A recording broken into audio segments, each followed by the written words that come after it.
যানুবাকুম, তোমাদের পাপগুলোকে ক্ষমা করে দিয়েছে। অবুদ্দিলাত সাইয়্যাতিকুম হাসানাত, শুধু তোমাদের পাপগুলোকে ক্ষমা করে দেই ক্ষান্ত নয় রে বান্দা। আমার আল্লাহর এত দয়া, আমার রবের এত দয়া, আমার রব তোমাদের পাপগুলোকে ক্ষমা করে দিয়ে এই পাপগুলোকে আমার আল্লাহ শব্দে পরিবর্তন করে দিয়েছে। বলেন সুবহানাল্লাহ। এজন্য সম্মানিত দিনী ভাই, বলতেছিলাম কোরআনের জলসায় যে ব্যক্তিগুলো আসবে, যে ব্যক্তিগুলো বসবে কোরআনের জলসায়, এখানে বসার কারণে আল্লাহ আপনাদের জীবনের যত গুনাহ আছে গো, সমস্ত গুনাহগুলোকে আমার আল্লাহ ক্ষমা করে দিবেন। বলেন সুবহানাল্লাহ। এই জন্য আমরা যারা এসেছি আসতে পেরে খুশি না বেজার? আরো যারা বলেন খুশি না বেজার? পৃথিবীতে আশ্চর্যজনক কয়েকটি সময় আছে গো, মনোযোগ দিয়ে আলোচনা শুনবেন। পৃথিবীতে আশ্চর্যজনক কয়েকটি সময় রয়েছে। এই পৃথিবীতে কিছু সময় রয়েছে রে, এই সেই সময়গুলোর মধ্যে আমার এই দুনিয়ার আল্লাহর এই বান্দারা, আমার আল্লাহর বান্দারা এই পৃথিবীতে এই সময়ের মধ্যে আল্লাহর কাছে যে দোয়া করবে, যে প্রার্থনা করবে গো, আমার আল্লাহ ওই ব্যক্তির প্রার্থনা কবুল করেন। বলেন সুবহানাল্লাহ। তার একটা সময় হলো ওই যে বুখারীর হাদিস 1145 নম্বর হাদিস, ইয়ানজিলু রাব্বুনা তাবারাকা ওয়া তাআলা কুল্লা লাইলাতিন ইলাস সামাঈদ দুনিয়া হিনা ইয়াবকা সুলসাল লাইলিল আখির। রব ডেকে ডেকে বলে বান্দারে, নবীর মাধ্যমে জানাই, নবী বললেন শোনো, প্রত্যেক রাতে শেষের অংশে, 3 ভাগের শেষের অংশে গো, আমার আল্লাহ নিচের আসমানে নেমে এসে বান্দাকে বলে, এই ক্ষেত্রালবাসী বাংলাদেশিরা, তোমরা আমি আল্লাহর কাছে চাও, ঋণ থেকে মুক্ত চাও, আমি আল্লাহ ঋণ থেকে মুক্ত করে দিব। তোমরা কে আছো রে? আমি আল্লাহর কাছে তোমরা চাও, আমি রবের নিকটে তোমরা চাও, আমি আল্লাহ তোমাদের ক্ষমা করে দিব। আমার কাছে গুনাহ থেকে মোচন চাও, আমি আল্লাহ তোমাদের জীবনের গুনাহগুলোকে ক্ষমা করে দেব।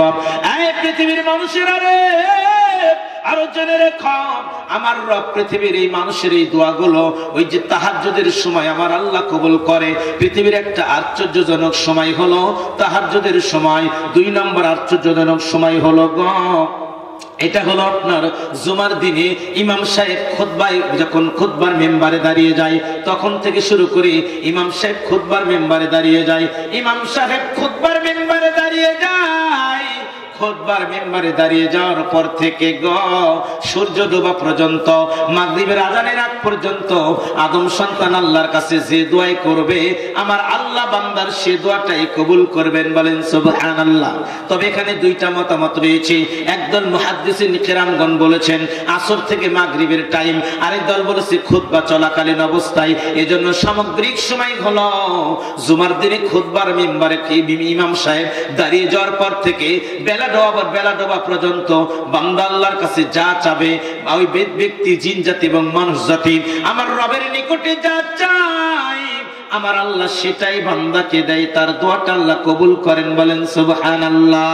কিন্তু আমরা বড় বেকুব, আমরা বড় নাদান, আমরা বড় মূর্খ গো। জুমার দিনে আমরা দিনটা তারিখ করি, একটু আত্মীয়তার বাড়িতে যাই, একটু ঘোরাঘুরি করতে যাই, একটু বিনোদন করতে যাই, একবার আমরা নবীর প্রতি জুমার দিনে দরুদ পড়ি না, অথচ জুমার দিনে নবীর প্রতি বেশি বেশি দরুদ ইব্রাহিম পাঠ করার হাদিস পাওয়া যায়। মুসলিম দিনী ভাইরে, জুমার দিনে আজকে বাংলাদেশের যত পার্ক রয়েছে, যত হোস্টেল রয়েছে, সব পার্কগুলো, হোস্টেলগুলো, রেস্টুরেন্টগুলো বয়ফ্রেন্ড আর গার্লফ্রেন্ডে ভরে যায়।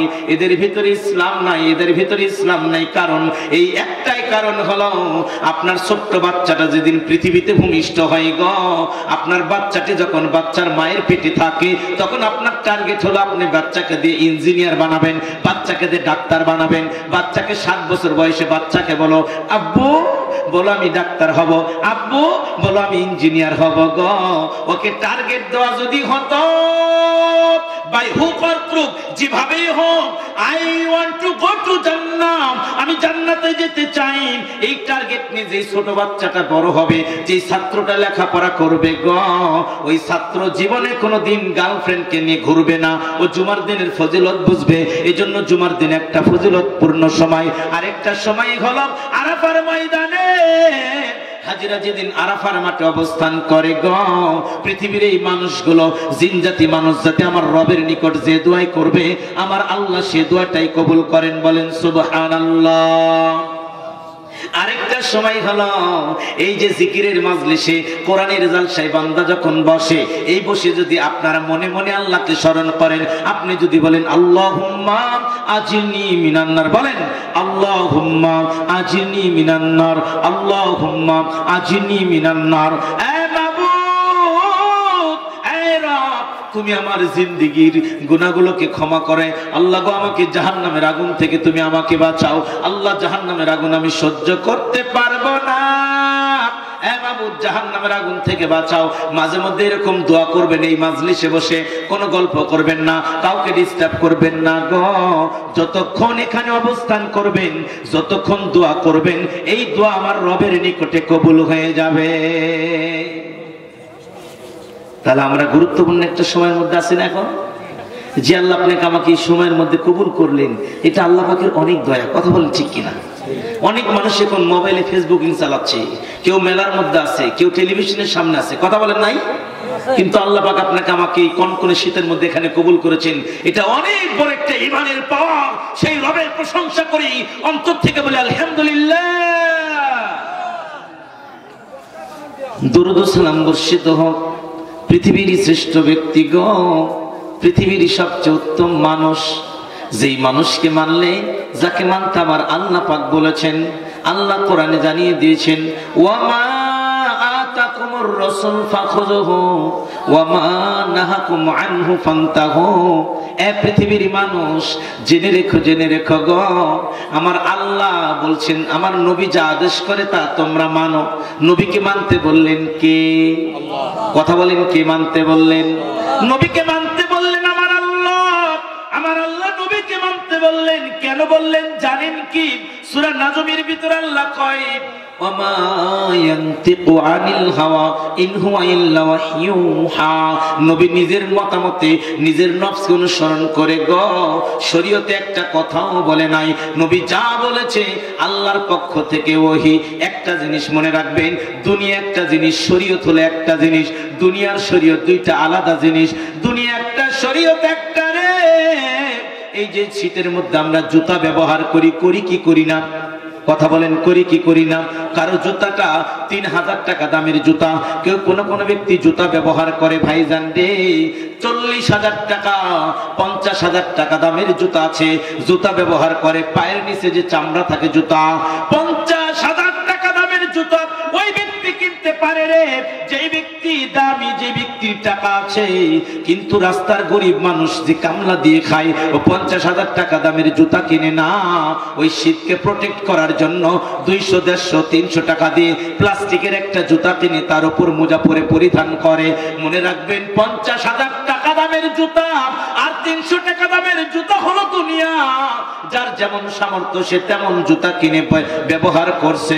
কিন্তু 50,000 টাকা দামের জুতা যখন পায়ের মধ্যে ঢোকাবে গো, এবার শরীয়ত বলছে বিসমিল্লাহ বলে আগে ডান পা দিতে হয়। ঠিক 300 টাকা দামের জুতা পরলেও বিসমিল্লাহ বলে ডান পা আগে দিতে হয়। এমন কি 50 টাকা দামের পঞ্চের স্যান্ডেল যখন কেউ পরবে রে, এটাও বিসমিল্লাহ বলে ডান পা আগে ঢোকাতে হয়, বিসমিল্লাহ বলে ডান পা আগে দিতে হয়। এটা হলো শরীয়ত। এটা পরিবর্তন করার ক্ষমতা পৃথিবীর কোন মানুষের নাই, কিন্তু মানুষের সামর্থ্য অনুযায়ী জুতার পরিবর্তন হয়েছে গো। আল্লাহর নবী উঠে চড়ে দোয়া বলেছিলেন, সুবহানাল্লাযী সাখখারা লানা হাযা ওয়া মা কুন্না লাহু মুকরিনিন ওয়া ইন্না ইলা রাব্বিনা লামুনকালিবুন।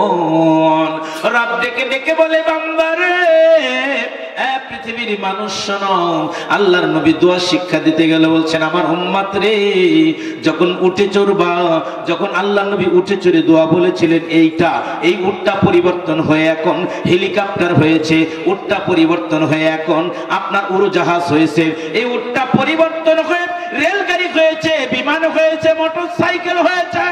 কিন্তু দোয়ার পরিবর্তন কিয়ামত পর্যন্ত কেউ করতে পারবে না।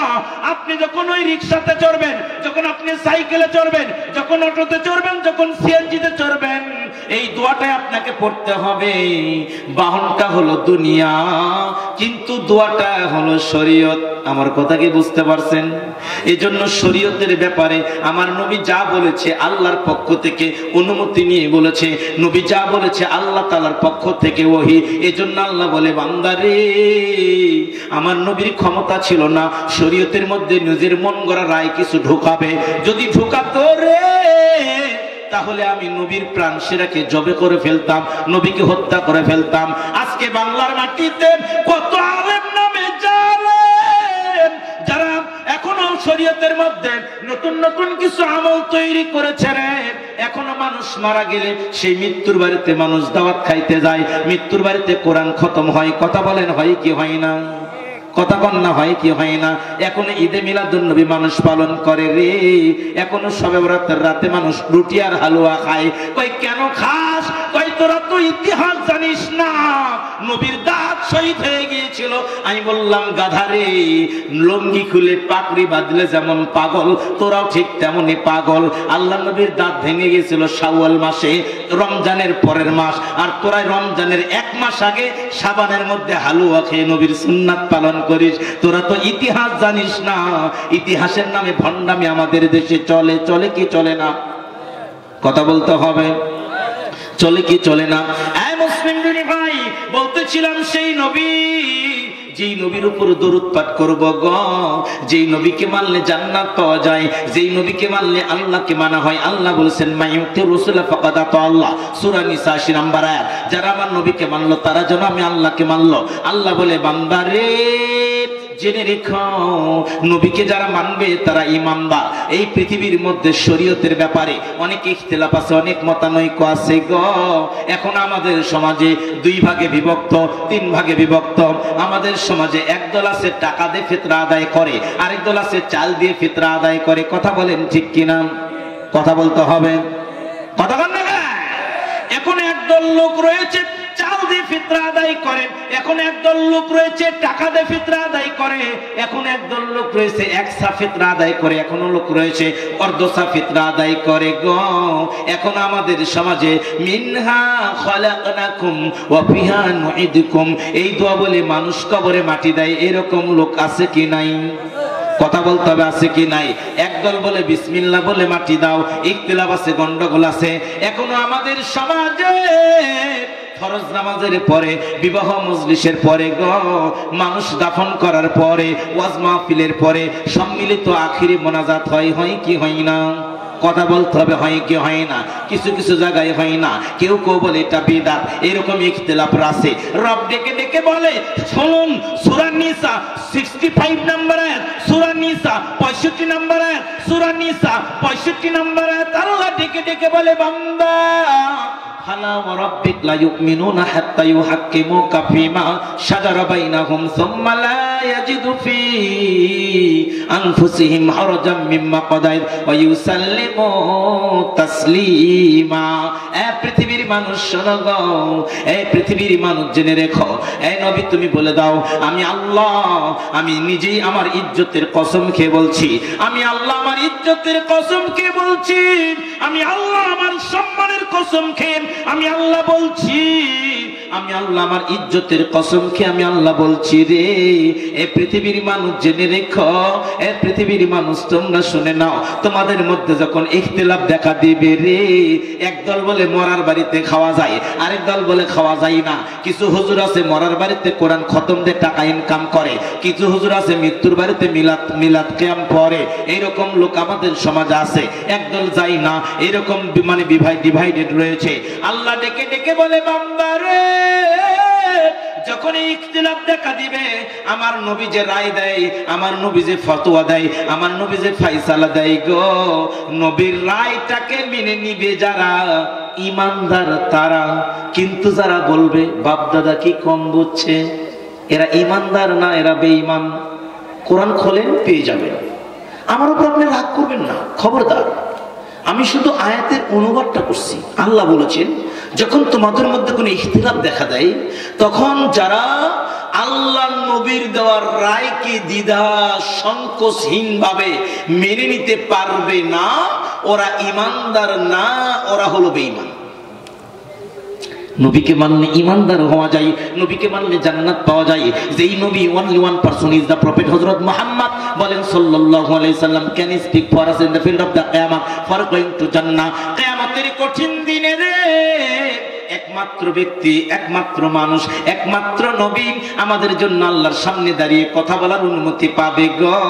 এছাড়া অন্য কোনো ব্যক্তি পাবে না, অন্য কোনো নবী পাবে না, পাবে না সেই মানে পাবে না সুলাইমান আলাইহিস সালাতু ওয়াস সালাম, এত বড় জলিলুল কদর নবী, তাম পৃথিবীর নেতৃত্ব দিয়েছিলেন সুলাইমান আলাইহিস সালাতু ওয়াস সালাম।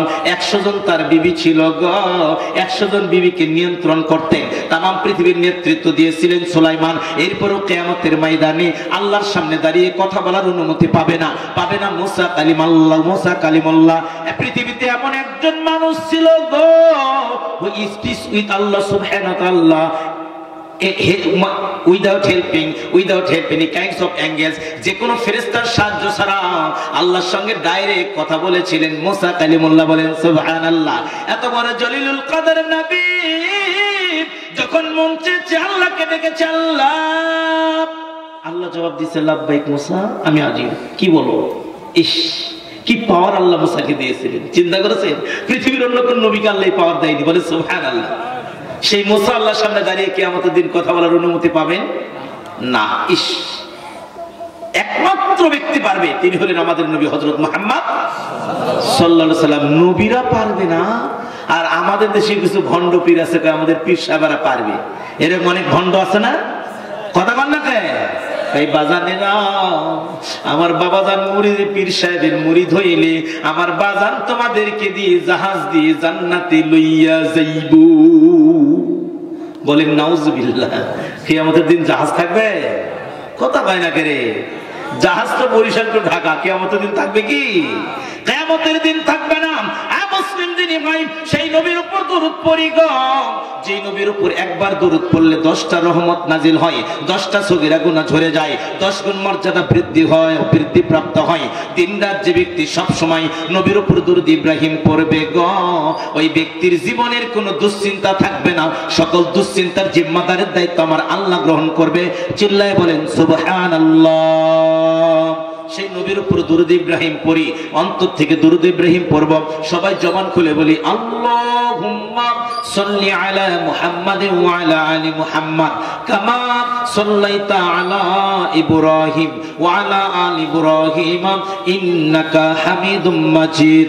আল্লাহুম্মা বারিক আলা মুহাম্মাদিন ওয়া আলা আলি মুহাম্মাদ কামা বারাকতা আলা ইব্রাহিম وعلى آل إبراهيم إنك حميد مجيد। মুসলিম দিনী ভাই, এবার চলে যাই মূল আলোচনার দিকে। আমি তো ভূমিকাটা টানলাম অল্প কিছুক্ষণ সময় রে। আমার দিনী ভাই খুব সুন্দর আলোচনা করে গেছে। আপনাদের সম্মানিত মেহমান কফিলউদ্দিন ভাই খুব সুন্দর করে আলোচনা করেছেন। তিনি আয়াত নিয়েছিলেন মিনহা খলাকনাকুম ওয়া ফিহা নুঈদুকুম। এই আয়াতে তিনি তাফসীর করেছে, শেষ করতে পারে নাই গো, মৃত্যু দিয়ে শুরু করেছিলেন। আমিও একটা আয়াত নিয়েছি খুতবার মধ্যে, একটা আয়াত নিয়েছি গো, সূরা ইমরানের 179-179 নম্বর আয়াতের শেষের অংশটুকু নিয়েছি, মাঝখানে থেকে নিয়েছি। প্রথম ওয়ার্ডটা, প্রথম সেন্টেন্সটা নেই নাই। ওই আয়াতের মধ্যে প্রায় 4টা সেন্টেন্স রয়েছে, তার মধ্যে 3টা সেন্টেন্স আমি আয়াতের সূচনাতে খুতবার মধ্যে তিলাওয়াত করে দিয়েছি। আমার আল্লাহ ডেকে ডেকে বলে পৃথিবীর মানুষকে, এ দুনিয়ার মানুষ শুনে রেখো গো, ওয়া ইন্নামা তুওয়াফাউনা উজুরাকুম ইয়াউমাল কিয়ামাহ ফামান যুহজিহা আনিন নার ওয়া উদখিলাল জান্নাতা ফাকাদ ফাত ওয়া মাল হায়াতুদ দুনিয়া ইল্লা মাতাউল গুরুর। দুনিয়াতে যা কিছু করেন, শুনতে পারছেন না? কথা বলেন না কেন? বাড়িতে যাবেন না? অনেক লোক রাস্তার মধ্যে বিড়ি খাবে আর যাবে, এরকম লোক নাই? কথা বলতে হবে। অনেক লোক বিড়ি টানতে টানতে আসছে, এরকম লোক নাই? কথা কয় না কে রে? অনেক মহিলা জর্দা খেতে খেতে আসছে, এরকম মহিলা নাই? যা কিছু করবেন আপনি, আল্লাহ বলছেন ওয়া ইন্নামা তুওয়াফাউনা উজুরাকুম ইয়াউমাল কিয়ামাহ। যা তুমি করবে দুনিয়াতে গো, তোমার জিন্দেগিতে যা আছে, যা কিছু করবে সব বদলা ময়দানে তোমাকে দেওয়া হবে, তোমার সামনে উপস্থাপন করা হবে। এবার চলে যায় হাদিসের দিকে। 99 ভলিউম বিশিষ্ট একটা কিতাব আপনাকে দেওয়া হবে, 99 ভলিউম বিশিষ্ট একটা কিতাব দেওয়া হবে। ইকরা কিতাবাকা কাফা বিনাফসিক, এ আদম সন্তান রে, পড়ো তোমার কিতাব, তোমার জিন্দেগির ডায়েরি রে। এই কিতাবটা কত বড় হবে? 99 ভলিউম বিশিষ্ট হবে, 1 কম 100টা। এক একটা ভলিউমের প্রশস্ত হবে, দৈর্ঘ্য হবে, এক একটা ভলিউম এত বড় হবে রে। আদম সন্তানের চোখের নজর যত দূর যায়, এই যে আপনারা যেখানে বসে আছেন, এত বড় যে একটা খাতা হতো, অনেক বড় পৃষ্ঠা গো ভাইজান, এই খাতাটা ভাঁজ করতে 50 জন লোক লাগবে, তাছাড়া ভাঁজ হয়ে যাবে। ঠিক পৃথিবীর সমান যদি একটা খাতা হয়ে যায়, এই খাতার এক পৃষ্ঠায় ভাঁজ করতে কত লোক লাগবে? কোটি কোটি লোক লাগবে রে। কিন্তু কিয়ামতের ময়দানে যে একটা ভলিউম আপনাকে দেওয়া হবে গো, এই ভলিউমের 99 বিশিষ্ট পাতা বিশিষ্ট ভলিউম হবে, এক একটা পাতার দৈর্ঘ্য হবে রে। আল্লাহর নবী বললেন, তোমার চোখের নজর যত দূর যায়, আমাদের চোখের নজর কত দূর যায় আপনি জানেন না। এই পৃথিবী থেকে আমরা আসমানের তারকাগুলো দেখতে পাই, এই পৃথিবী থেকে আমরা তারা দেখতে পাই, চন্দ্র দেখতে পাই, পাই কি পাই না? কথা বলেন, পাই কি পাই না? এই পৃথিবীর এই জমিন থেকে লক্ষ লক্ষ মাইল দূরে ওই আসমানের তারকাগুলো, কোটি কোটি মাইল দূরে ওই তারকাগুলো ভাইজান রে। এত বড় বড় যদি ভলিউম হয়, জীবনের সব পাপ সব ভালো কাজগুলো এই ভলিউমের মধ্যে লিপিবদ্ধ করা হবে গো, একটু ছাড় দেওয়া হবে না, সব আপনাকে দেখানো হবে, আপনার প্রতি কোনো জুলুম করা হবে না। রব ডেকে ডেকে বলে, বান্দারে ফামান ইয়ামাল মিসকালা যাররাতিন খায়রান ইয়ারা ওয়া মান ইয়ামাল মিসকালা যাররাতিন শাররান ইয়ারা। এ বান্দারে, কিয়ামতের মাঠে তুমি যা করবা দুনিয়াতে গো, সব বদলা কিয়ামতের ময়দানে পুঙ্খানুপুঙ্খ রূপে দেওয়া হবে। সামান্য থেকে সামান্য পাপ যে ব্যক্তি করবে গো, এই পাপটা পাপের খাতায় তুলে দেওয়া হবে। সামান্য থেকে সামান্য ভালো কাজ, মুস্কি হাসি দিয়ে বন্ধুকে বিদায় করেছিল, বন্ধুকে একটা ভালো কথা বলে উপদেশ দিয়েছিল, ওয়াজ মাহফিলে এসে 10টা মিনিট সময় ব্যয় করেছিল, 10টা টাকা দান করেছিল গো, সব কিছু নেকির পাল্লাই তুলে দেওয়া হবে। এভাবে বিচার করা হবে ওই দিন, যেদিন শুরু হয়ে যাবে কিয়ামত। আমার আল্লাহ ডেকে ডেকে বলে, ইয়া আইয়ুহান নাস তাকু রাব্বাকুম ইন্না যালজালাতাস সাআতি শাইউন আযীম। হে পৃথিবীর মানুষ রে, পৃথিবীর সব মানুষ শোনো, হিন্দু বৌদ্ধ খ্রিস্টান ইমানদার বেঈমান নাস্তিক আস্তিক পাস্তিক যত পাপী অপাপী নাপাকি যারা আছো পৃথিবীতে গো, ছোট বড় স্বাধীন পরাধীন, এই পৃথিবীর সব বান্দা তোমরা শোনো রে, আমি আল্লাহর সেই দিনকে ভয় করো। ইয়া আইয়ুহান নাসু তাকু রাব্বাকুম ইন্না যালজালাতাস সাআতি শাইউন আযীম। এই পৃথিবীর মানুষ রে, ওই রবকে ভয় করো। আর একটা কথা মনে রাখো, কিয়ামতের মাঠ হবে খুবই কঠিন, খুবই ভয়াবহ, অনেক কঠিন হবে। এটা হবে কিয়ামতের ময়দান রে। আল্লাহ এর পরের অংশে বলতেছে, ইয়াউমা তারাউনাহা তাযহাল কুল্লু মুরদিআতিন আম্মা আরদাত, কুল্লু মুরদিআতিন আম্মা আরদাত ওয়া তাদাউ কুল্লু যাতিন হামলিন হামলাহা ওয়া তারান নাসা সুকারা ওয়া মা হুম বিসুকারা ওয়ালাকিন্না আযাবাল্লাহি শাদীদ। এ পৃথিবীর মানুষ, সেদিন মানুষগুলো পাগলের মতো হয়ে যাবে। এরা কি পাগল? না না না, এরা পাগল হবে না। এই কিয়ামতের ময়দানে মানুষগুলো পাগল হবে না রে। এই কিয়ামতের ময়দানে মানুষগুলো কেন এরকম পাগলের মতো হয়ে যাবে রে? আমার রব ডেকে ডেকে বলে, সেদিন আল্লাহ নবী হাদিসের ভিতরে জানিয়ে দিয়েছেন, জাহান্নামকে টেনে ধরা হবে কিয়ামতের ময়দান, জাহান্নামকে টেনে ধরা হবে। আদম সন্তান, বুখারী হাদিস পড়ছিলাম, আমার চোখের পানি পড়ে যাচ্ছিল। আদম সন্তান ডান দিকে দেখবে জাহান্নাম, বাম দিকে দেখবে জাহান্নাম, সামনে জাহান্নাম, পিছনে জাহান্নাম। জাহান্নামের 70,000 নাগাম থাকবে রে ভাইজান। প্রতিটি নাগামে 70,000 করে ফেরেশতা জাহান্নামকে টেনে নিয়ে আসবে। জাহান্নামের আর্তনাদ, ক্ষুধার্ত হুঙ্কারের কারণে এই পৃথিবীর মানুষগুলো এতটাই ভীত হয়ে যাবে, এই পৃথিবীর মানুষগুলো এতটাই কম্পিত হয়ে যাবে গো। আল্লাহ বলছেন, ফাইদা যাতিস সাখা, যখন কান ফাটানো শব্দ চলে আসবে, কিয়ামতের মাঠ হয়ে যাবে গো। যখন জাহান্নাম টেনে ধরা হবে, ইয়াউমা ইয়াফিরুল মারউ মিন আখি ওয়া উম্মিহি ওয়া আবি ওয়া সাহিবাতিহি ওয়া বানি। মা তার সন্তানকে ছেড়ে পালাবে, সন্তান তার মাকে ছেড়ে পালাবে, ভাই তার বোনকে ছেড়ে পালাবে রে, বোন তার ভাইকে ছেড়ে পালাবে। সেদিন কি হবে? এই পৃথিবীর এই মানুষগুলো এতটাই ভয়াবহ সময় সেদিন কিয়ামতের ময়দানে অপেক্ষা করবে। পৃথিবীর মানুষ শোনো, সেদিন কি হবে? এতটাই ভয়াবহ হবে কিয়ামতের ময়দান। সূরা মারিজের 10 নম্বর আয়াত থেকে পড়লে পাবেন গো। একটু কথা মনোযোগ দেন, আমি মাঝে মধ্যে একটু উদাহরণ দেওয়ার চেষ্টা করি। দুনিয়াতে যদি কোনো মানুষ অসুস্থ হয়, কোন ছেলে অসুস্থ হয়, বাবা মার হৃদয়টা ফেটে যায়, যায় না ভাই? কথা বলেন, যায় না? ছেলেকে বাঁচাতে গিয়ে প্রয়োজনে বাবা বলে যে আমার শরীরের কিডনি বিক্রি করে হলেও আমি আমার ছেলেকে বাঁচাবো, বলে না? কথা বলেন, বলে না? বলে। দুনিয়াতে সন্তানকে তার মা তার কত ভালোবাসে, ভাই তার ভাইকে ভালোবাসে গো। কিন্তু জাহান্নামের কিয়ামতের ময়দান যেদিন হয়ে যাবে, আমার আল্লাহ বললেন শোনো, সেদিন কি হবে? ওয়ালা ইয়াসআলু হামিমান হামিমু হামিমা। সেদিন অন্তরঙ্গ বন্ধুকে কেউ ডাকবে না রে, কেউ জিজ্ঞাসা করবে না।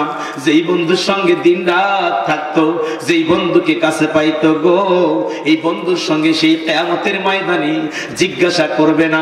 অথচ তাদেরকে একে অপরের দৃষ্টিগোচর করে দেওয়া হবে। অপরাধী সেদিন শাস্তির বদলে ওই জাহান্নামের আত্মনাদ, ক্ষুধার্ত হুঙ্কার এত ভয়াবহ হবে, এত কঠিন হবে রে। সেদিন এই জাহান্নামী এই যে ব্যক্তিগুলো কিয়ামতের ময়দানে থাকবে, যারা পাপী, এরা আল্লাহকে ডেকে ডেকে বলবে, আল্লাহ এ মাবুদ, আমাকে তুমি জাহান্নামের আগুন থেকে বাঁচাও, আমার ছেলেকে জাহান্নামে দাও, আমার মেয়েকে জাহান্নামে দাও, আমার বিবিকে দাও, ও সাহিবাতিহি ওয়া আখি, আমার বিবিকে দাও, আমার ভাইকে জাহান্নামে দাও গো, কিন্তু আমাকে বাঁচাও। এ দয়াময় রব, আমি সংসারে নেতৃত্ব দিয়েছিলাম, আমার মা, আমার বাবা, আমার ছেলে, আমার মেয়ে, আমার খাবার খেয়ে, আমার রোজগারের খাবার খেয়ে পৃথিবীতে চলেছিল গো। আল্লাহ এদের সবাইকে জাহান্নামে দাও, আমাকে তুমি বাঁচাও। আল্লাহ বলবে না কেন? সেদিন কেউ কাউকে বাঁচাবে না রে ভাইজান, কেউ কারো পক্ষে আসবে না, কেউ কারো উপকার করবে না। এটা হলো কিয়ামতের ময়দান। আমার আলোচনার বিষয়, এই কিয়ামতের ময়দানে সবচেয়ে লাভবান কে হবে, কোন ব্যক্তিগুলো খুব সহজেই কিয়ামতের ময়দানে পার পেয়ে যাবে, এই বিষয়ের উপর আলোচনা করব।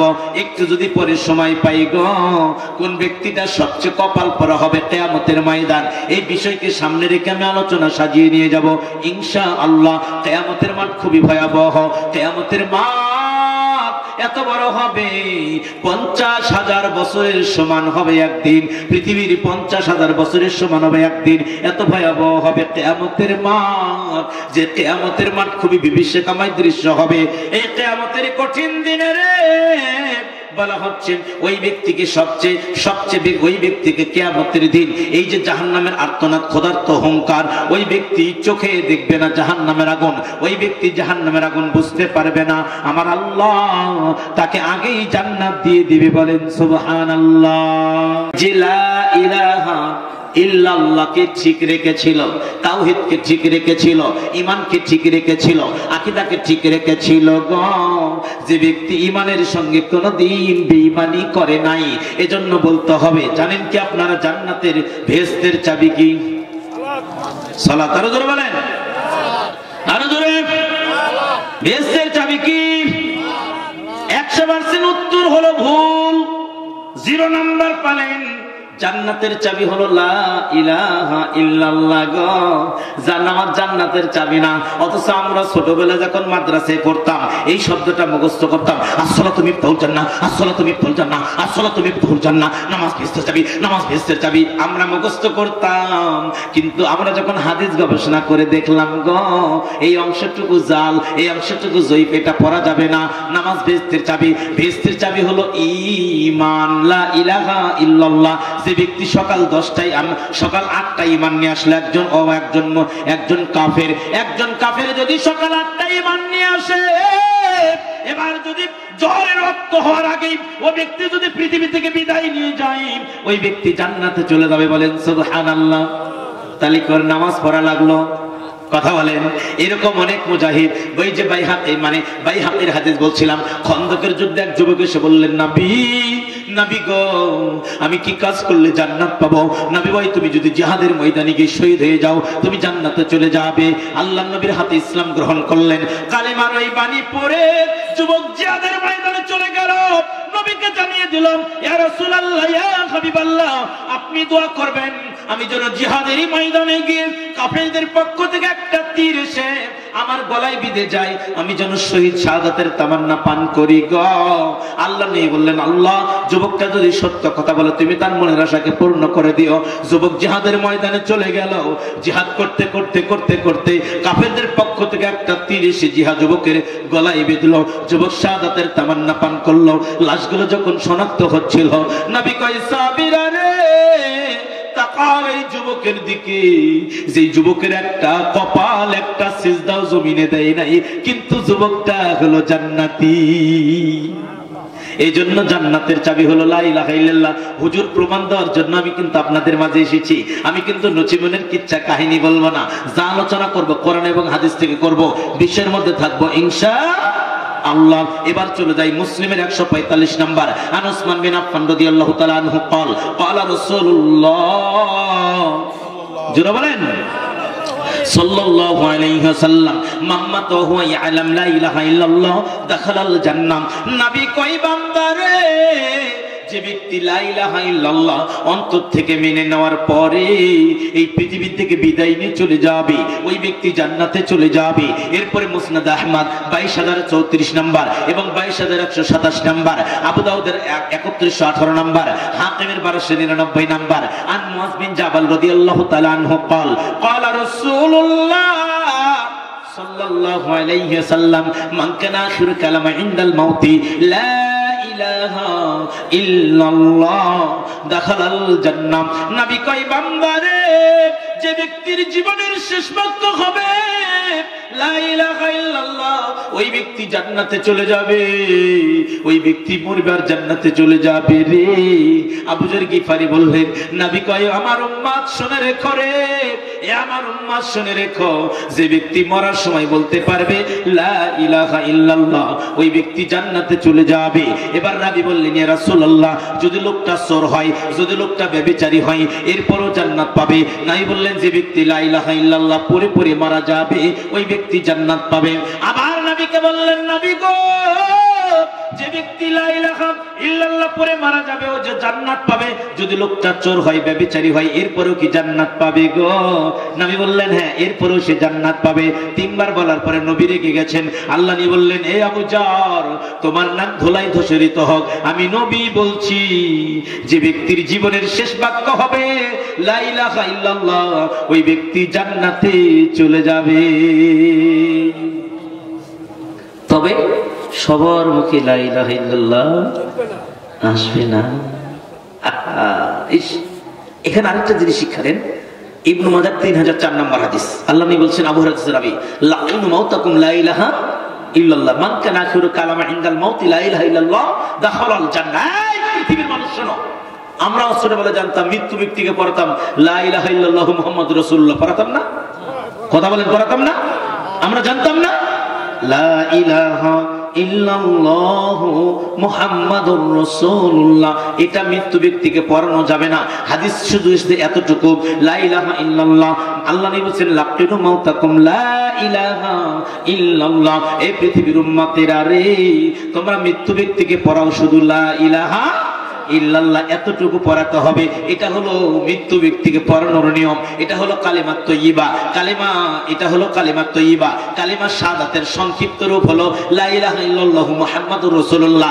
এ আমার উম্মাহ, আমার দ্বীনি ভাই রে, নবীর উম্মতেরা, এইজন্য লা ইলাহা ইল্লাল্লাহ সম্পর্কে এবার আল্লাহ নবী আবু দাউদের হাদিসে বললেন, শোনো, যে আমার উম্মত হয়ে লা ইলাহা ইল্লাল্লাহ টিকে রাখবে, ওই ব্যক্তি কিয়ামতের ময়দানে আমার আল্লাহ নবীকে বলবেন, নবী গো, আজকে তো তোমাকে সুপারিশের অনুমতি দেওয়া হয়েছে, হে নবী, তুমি যাও তোমার উম্মতের মধ্যে খুঁজিয়ে দেখো কোন ব্যক্তি সারাটা জীবন লা ইলাহা ইল্লাল্লাহ কে টিকে রেখেছিল, যে কোনোদিন শিরিক করে নাই।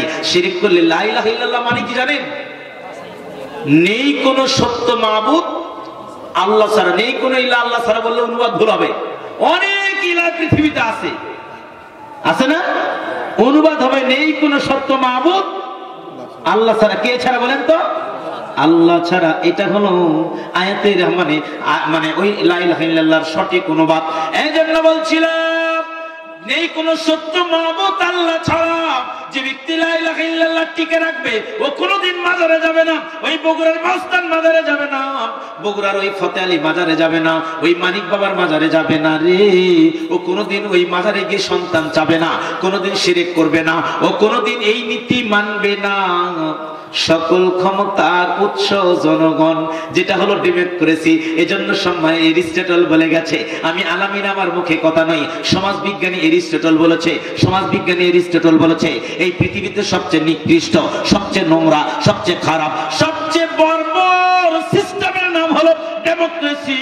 তার কারণ ভোট একটা যদি মুসি বেশি পায়, মুসি চেয়ারম্যান হয়, আর মসজিদের ইমাম যদি একটা ভোট কম পায়, ইমাম সাহেব চেয়ারম্যান হতে পারে না।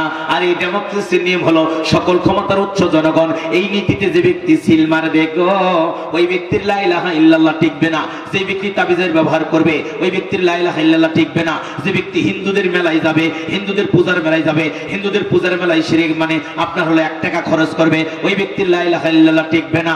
কত আজব কথা! এই জয়পুরহাটের ক্ষণজন্ম মহাপুরুষ ছিল শফিকুল ইসলাম জাগরণী। 11 সালে একই মঞ্চে মাহফিল করেছিলাম গো। একটা গজল বলেছিল, সাবধানে সাবধানে তোমরা সাবধানে থাকিও রে, রং বেরঙের হুজুর আইছে রে দেশে, রং বেরঙের হুজুর আইছে রে। শোনেননি গজল? শোনেননি? 11 সালে একই মাহফিলে একই মঞ্চে আমার গান গেয়েছিলেন, সাবধানে সাবধানে তোমরা সাবধানে থাকিও রে, রং বেরঙের হুজুর আইছে রে। তার মানে কত রং বেরঙের হুজুর আমাদের দেশে পাওয়া যায়।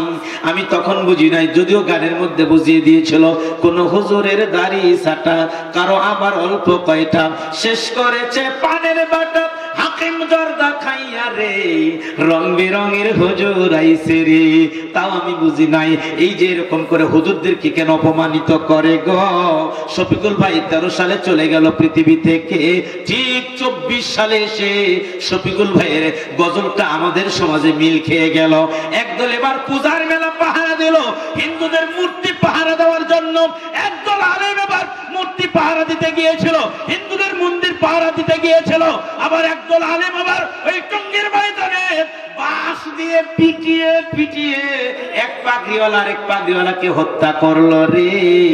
আহারে, তখন বুঝলাম কত রং বেরঙের হুজুর আমাদের দেশে পাওয়া যায়। আবার একদল হুজুর মসজিদে জুড়ে আমিন বলেছে বলে এই আহলে হাদিস ভাইকে পিটিয়ে পিটিয়ে মসজিদ থেকে রক্তাক্ত করে দিয়েছে।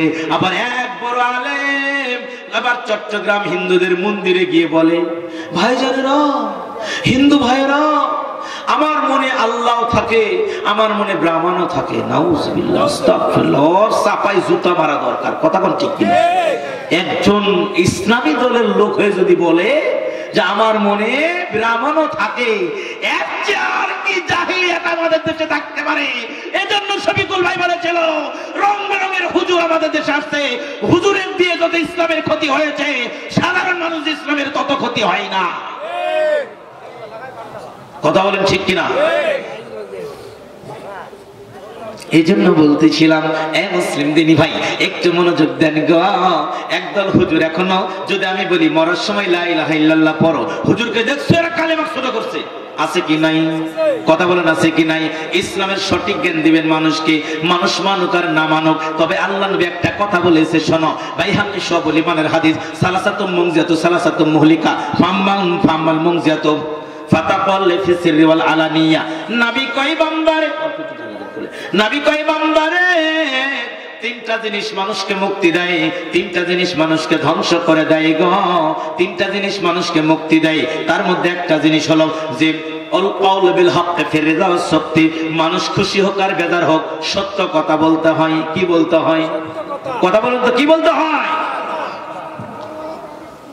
সুফিবাদীদের একটা নিয়ম যে যত আল্লাহ তত আল্লাহ বলে, নাউজুবিল্লাহ। যারা ছবিবাদী, কথা বুঝতে পারছেন, মানে আল্লাহ সব জায়গায় থাকে, আমার কথা বুঝতে পারছেন? এই জন্য তারা ওই মসজিদের ওয়ালে আল্লাহ, এক জায়গায় দেখলাম মসজিদের মেম্বার, এরকম কাঠের মেম্বার না এখন আধুনিক যুগে, ইমাম সাহেব যে সোজা দাঁড়ায় এই কাঠের মেম্বারের মাঝখানে আল্লাহ লেখা। তা আমি বললাম যে ইমাম কত মূর্খ হলে যখন এই কাঠের মেম্বারে খুতবা দেয় আল্লাহকে তার পিছনে রাখে, বলে নাউজুবিল্লাহ। আমার কথা কি বুঝতে পারেননি? আল্লাহ কোথায় থাকে বলেন তো? আর রহমানু আলাল আরশিস তাওয়া, একাধিক আয়াত।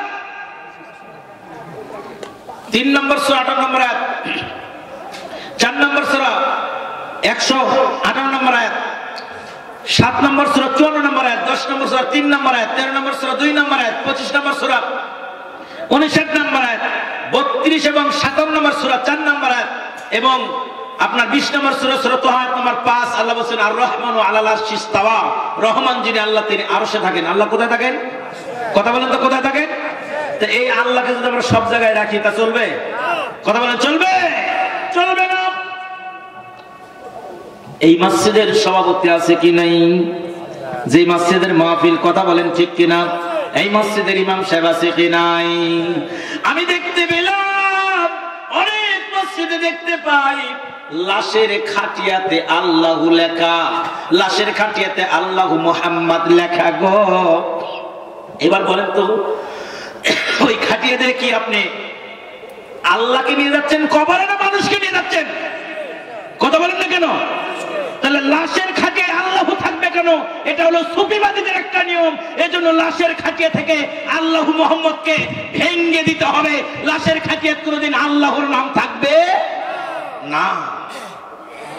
এখন আপনি বলবেন যে এই হুজুরকে নিয়ে আসলাম, সমাজ সংস্কার করতে হবে, এই বক্তব্য ছাড়া ওই কিচ্ছা কাহিনী শুরু হলো, যদি সূর্য যদি বলি তারপরে যে বক্তব্য আমাদের প্রয়োজন সেটা বলতে হবে। কথা বলেন ঠিক কিনা?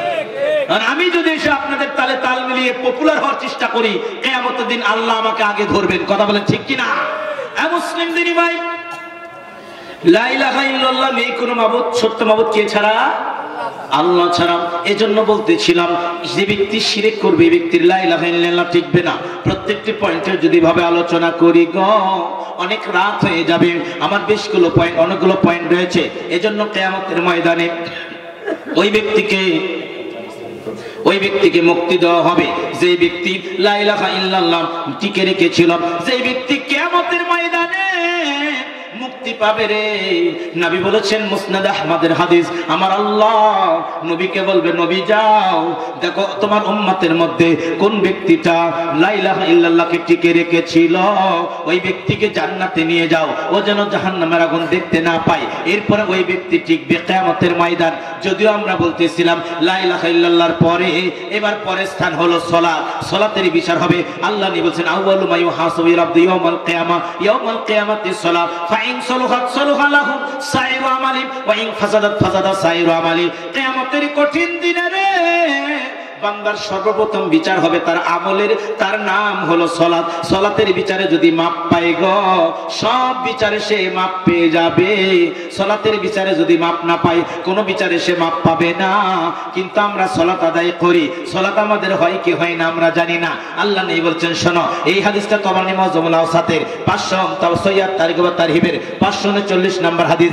আন আবি হুরায়রা রাদিয়াল্লাহু তাআলা আনহু قال قال রাসূলুল্লাহ, বলেন সাল্লাল্লাহু আলাইহি ওয়াসাল্লাম, as-salatu salasatu aslasin, at-tuhuru thulusun, ar-ruku thulusun, as-sujudu thulusun, faman addaha bihaqqiha qubila minhu sa'iru amali, আমার রুদ্দাত আলাইহি সালাতু রুদ্দা আলাইহি সাইরু আমালি। নবী কয়, বান্দারে একটা সালাতের তিনটা অংশ। প্রথম অংশ হলো পবিত্রতা। পবিত্রতা ছাড়া কোনো সালাত হয় না। মনে রাখবেন পবিত্রতা দুই প্রকার। একটা নাপাকি হলে ওযু করলে পবিত্রতা হওয়া যায়, আরেকটা হলো একটু বোঝার চেষ্টা করেন, একটা নাপাকি থেকে গোসল করলে অথবা ওযু করলে পবিত্র হওয়া যায়। আরেকটা হলো ঈমানের পবিত্রতা। হিন্দু ওর ভিতরে ঈমানের পবিত্রতা নাই, ওর ভিতরে ঈমান নাই, অথচ আল্লাহর নবী বলে, বান্দা শোনো রে, যে ব্যক্তি নামাজের ওযু করলো, মান তাওয়াদ্দা ফাহসানাল উদুয়া, যে ব্যক্তি ওযু করলো সুন্দর করে ওযু করলো, সুম্মা ক্বালা, এরপরে বলবে, আশহাদু আল্লা ইলাহা ইল্লাল্লাহু ওয়াহদাহু লা শারীকা লা ওয়া আশহাদু আন্না মুহাম্মাদান আবদুহু ওয়া রাসূলুহু ইল্লা ফুতিহাত লাহু আবওয়াবুল জান্নাতু সামানিয়া। নবী কয়, বান্দারে শাহাদাত পাঠ করবে তার জন্য জান্নাতের 8টা দরজা আমার আল্লাহ খুলে দেয়। বলেন সুবহানাল্লাহ।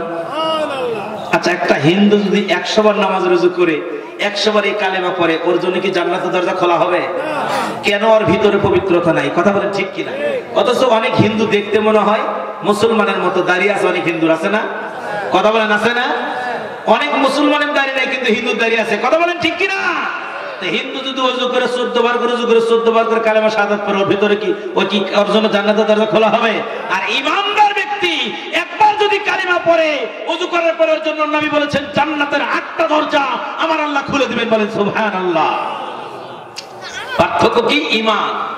এবার বলেন তো আপনাকে, একটা ভিতরে পবিত্রতা, আরেকটা ওযুর মাধ্যমে পবিত্রতা, আরেকটা ফরজ গোসলের মাধ্যমে পবিত্রতা। কথা বলেন ঠিক কিনা? স্ত্রী সহবাস করেন না আপনারা? ফরজ গোসল করেন না? ফরজ গোসলের নিয়ম কি কেউ বলতে পারবেন? এখানে ফরজ গোসলের নিয়ম কি কেউ বলতে পারবেন? ডোন্ট মাইন্ড, মনে কিছু নেবেন না। আগে বলেন। দাঁড়ান দাঁড়ান দাঁড়ান, আরে শেখা দরকার। আরে ভাই আপনি দাঁড়ান না কেন? আগে কি করা লাগবে বলেন? হাত ধোয়া লাগবে। কত পর্যন্ত?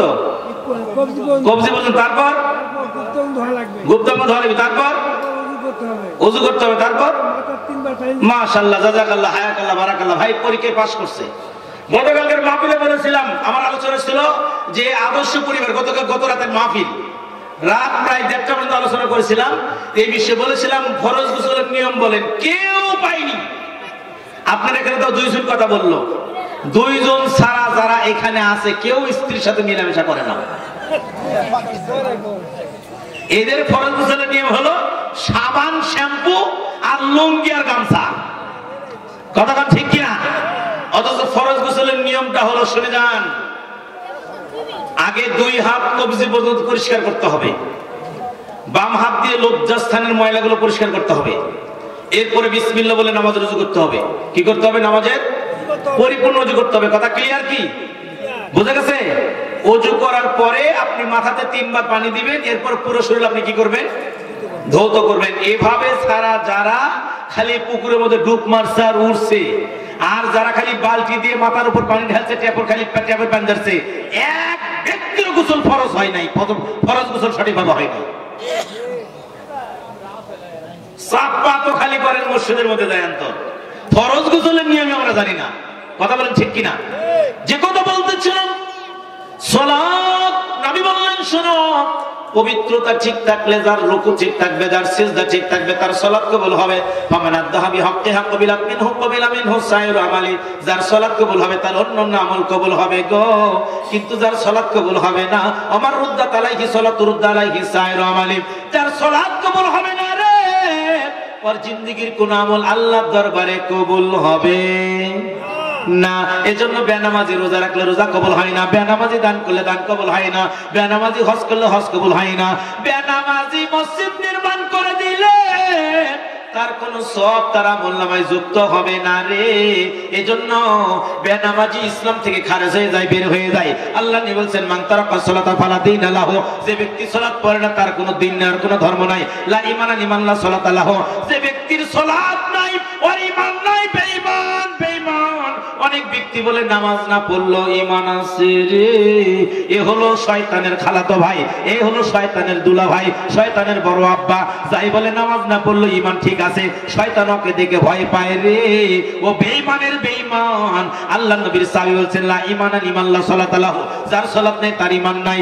সালাত যে ব্যক্তির নাই রে, ওই ব্যক্তি বাবা মার সম্পত্তির ভাগ থেকে বঞ্চিত হয়ে যায়। সালাত যে ব্যক্তি পড়ে না, ও মেয়েকে বিবাহ দিতে পারে না, অভিভাবক হতে পারে না। যে ব্যক্তি সালাত পড়ে না রে, ওই ব্যক্তি যদি মারা যায়, মুহাদ্দিসিন কিরামগণ বলছেন, ওই ব্যক্তির জানাজা আল্লাহ কোরআনের বিধানে নিষেধ করে দিয়েছে। বেনামাজির জানাজা পড়ানো যাবে না, কোন ইমানদার ব্যক্তি বেনামাজির জানাজা পড়াবে না। বেনামাজি যদি মারা যায়, ওর কাপড়ের কাপড় পরানো যাবে না, ওকে গোসল দেওয়ানো যাবে না, কুকুরের মতো ওকে পুঁতিয়ে রাখতে হবে মাটির ভিতরে। এটা হলো বেনামাজির ফজিলত। ঠিক আছে, এরপরও আগামীকাল ফজর পড়বে না, এরকম লোক নাই? কথা বলেন আছে কি নাই? আল্লাহ আমাদেরকে হেদায়েত দান করুক। আমরা আল্লাহুম্মা আমিন। এই মুসলিম দিনী ভাই, এজন্য সালাত করতেই হবে। পৃথিবীতে সবচেয়ে বড় একটা আমল যে সালাত, ঠিক সালাত করলে ঈমান ঠিক থাকবে। কথা বুঝতে পারছেন? যদি ঈমান জান্নাতের চাবি, তবে ঈমান ঠিক রাখার চাবি হলো সালাত। আমার কথা বুঝতে পারছেন? সালাত যে ব্যক্তি পড়বে না, সে কাফের, সে মুশরিক, সে মুনাফিক, সে জালিম, সে ফাসিক, সে পৃথিবীর যত পাপ আছে সব পাপের মূল হোতা হলো যে ব্যক্তি সালাত পড়ে না। লাইসা বাইনাল আবদি শিরক বা বাইনাল আবদি শিরক ইল্লা তারকা সালাত ফাইজা তারাকা ফাকাদ আশরাক। ইবনে মাজাহ 1080 নম্বর হাদিস। একজন মুশরিক, একজন কাফের, আল্লাহ মুশরিক আর আল্লাহর বান্দার মধ্যে পার্থক্য হলো সালাত। যে সালাত পড়লো না, সে শিরক করলো, পৃথিবীর সবচেয়ে বড় পাপ সে করে ফেললো। বলেন নাউজুবিল্লাহ, আরো জোরে নাউজুবিল্লাহ। এ মুসলিম দিনী ভাই রে, শিরকের পাপ সালাত না পড়লেও শিরক হয়ে যায়। একটা হাদিস বলে নতুন একটা পয়েন্টে চলে যাব, খুবই মজা লাগবে, একটু মনোযোগ দিয়ে শুনেন। আল্লাহ নবী বলেন, শোনো এই হাদিসটা পাবেন আপনি তিরমিজির 3540 নাম্বার। আনাস বিন মালিক রাদিয়াল্লাহু তাআলা আনহু قال قال রাসূলুল্লাহ, আনাস বিন মালিক বললেন, قال আল্লাহু তাবারাকা ওয়া তাআলা, আমার আল্লাহ বলেছেন। রব কি বলেছেন রে? আমার আল্লাহ বলেছেন, ইবনা আদম, হে আমার আদমের সন্তান, হে আমার বান্দারা রে, যাদেরকে আমি আল্লাহ নিজ হাতে বানাইছি রে, তোমার পিতা আদমকে আমি আল্লাহ নিজ হাতে বানাইছি। এজন্য আল্লাহ বলেছেন, ইবনা আদম, হে আদমের সন্তানেরা, হে আমার বান্দারা, হে আমার আদমের সন্তানেরা রে, তোমরা পৃথিবীতে ইন্নাকা মা দাওতান ওয়া দাওতানি গফারতু লাক আলামা কানা ফিকা লাবালি, তোমরা যতদিন আমি আল্লাহকে ডাকবে গো, ততদিন আমি আল্লাহ তোমাদের ডাকে সাড়া দেব, তোমাদেরকে ক্ষমা করে দেব। তোমাদেরকে ক্ষমা করতে আমি আল্লাহ কোনো ভয় করি না, কারো পাওরা করি না। এরপর আল্লাহ বলছেন, ইবনা আদম, হে আদম সন্তান, ইন্নাকা লাউ বালাগাত যুনুবুকা আনানাস সামাই সুম্মা আস্তাগফারতানি গফারতু লাক ওয়া লা উবালি। আদম সন্তান রে, হে আদম সন্তান, জেনে রেখো, তোমার পাপ যদি আসমান পর্যন্ত হয়ে যায়, ইন্নাকা লাউ বালাগাত ফিস সামাই, তোমার পাপ যদি আসমান পর্যন্ত হয়ে যায় রে, মিশকাতের ব্যাখ্যায় রয়েছে টিকাতে, উনজিরিলাস সামাই, তুমি আকাশের দিকে তাকাও, তোমার নজর যত দূর যায় এই পরিমাণ পাপ যদি হয় তোমার, সুম্মা আস্তাগফারতানি গফারতু লাক, তুমি ক্ষমা চাও, আমি আল্লাহ তোমাকে ক্ষমা করে দেব। একটু জোরে বলেন না সুবহানাল্লাহ। ভালো কিছু শুনলে কি বলতে হয়? সুবহানাল্লাহ। একবার সুবহানাল্লাহ বললে 7 আসমান 7 জমিন আপনার আমলনামে আল্লাহ শব্দ ভরে দেয়।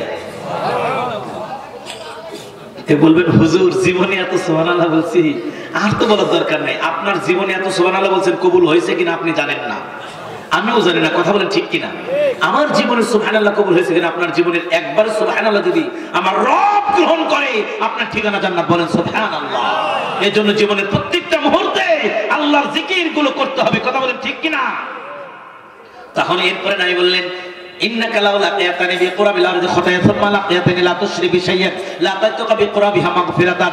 আল্লাহ নবী বলেন, আমার আল্লাহ বললেন, এ আমার বান্দারা রে, তোমার পাপ যদি প্রতিবর্তী হয়, এই প্রতিবর্তী পাপ নিয়ে যদি তুমি আমি আল্লাহর সামনে হাজির হয়ে যাও কিয়ামতের ময়দানে, আমি আল্লাহ তোমার প্রতিবর্তী পাপকে শব্দে পূর্ণ করে দিই, আমি আল্লাহ তোমাকে ক্ষমা করে দিই, তোমাকে জান্নাত দিয়ে দিব।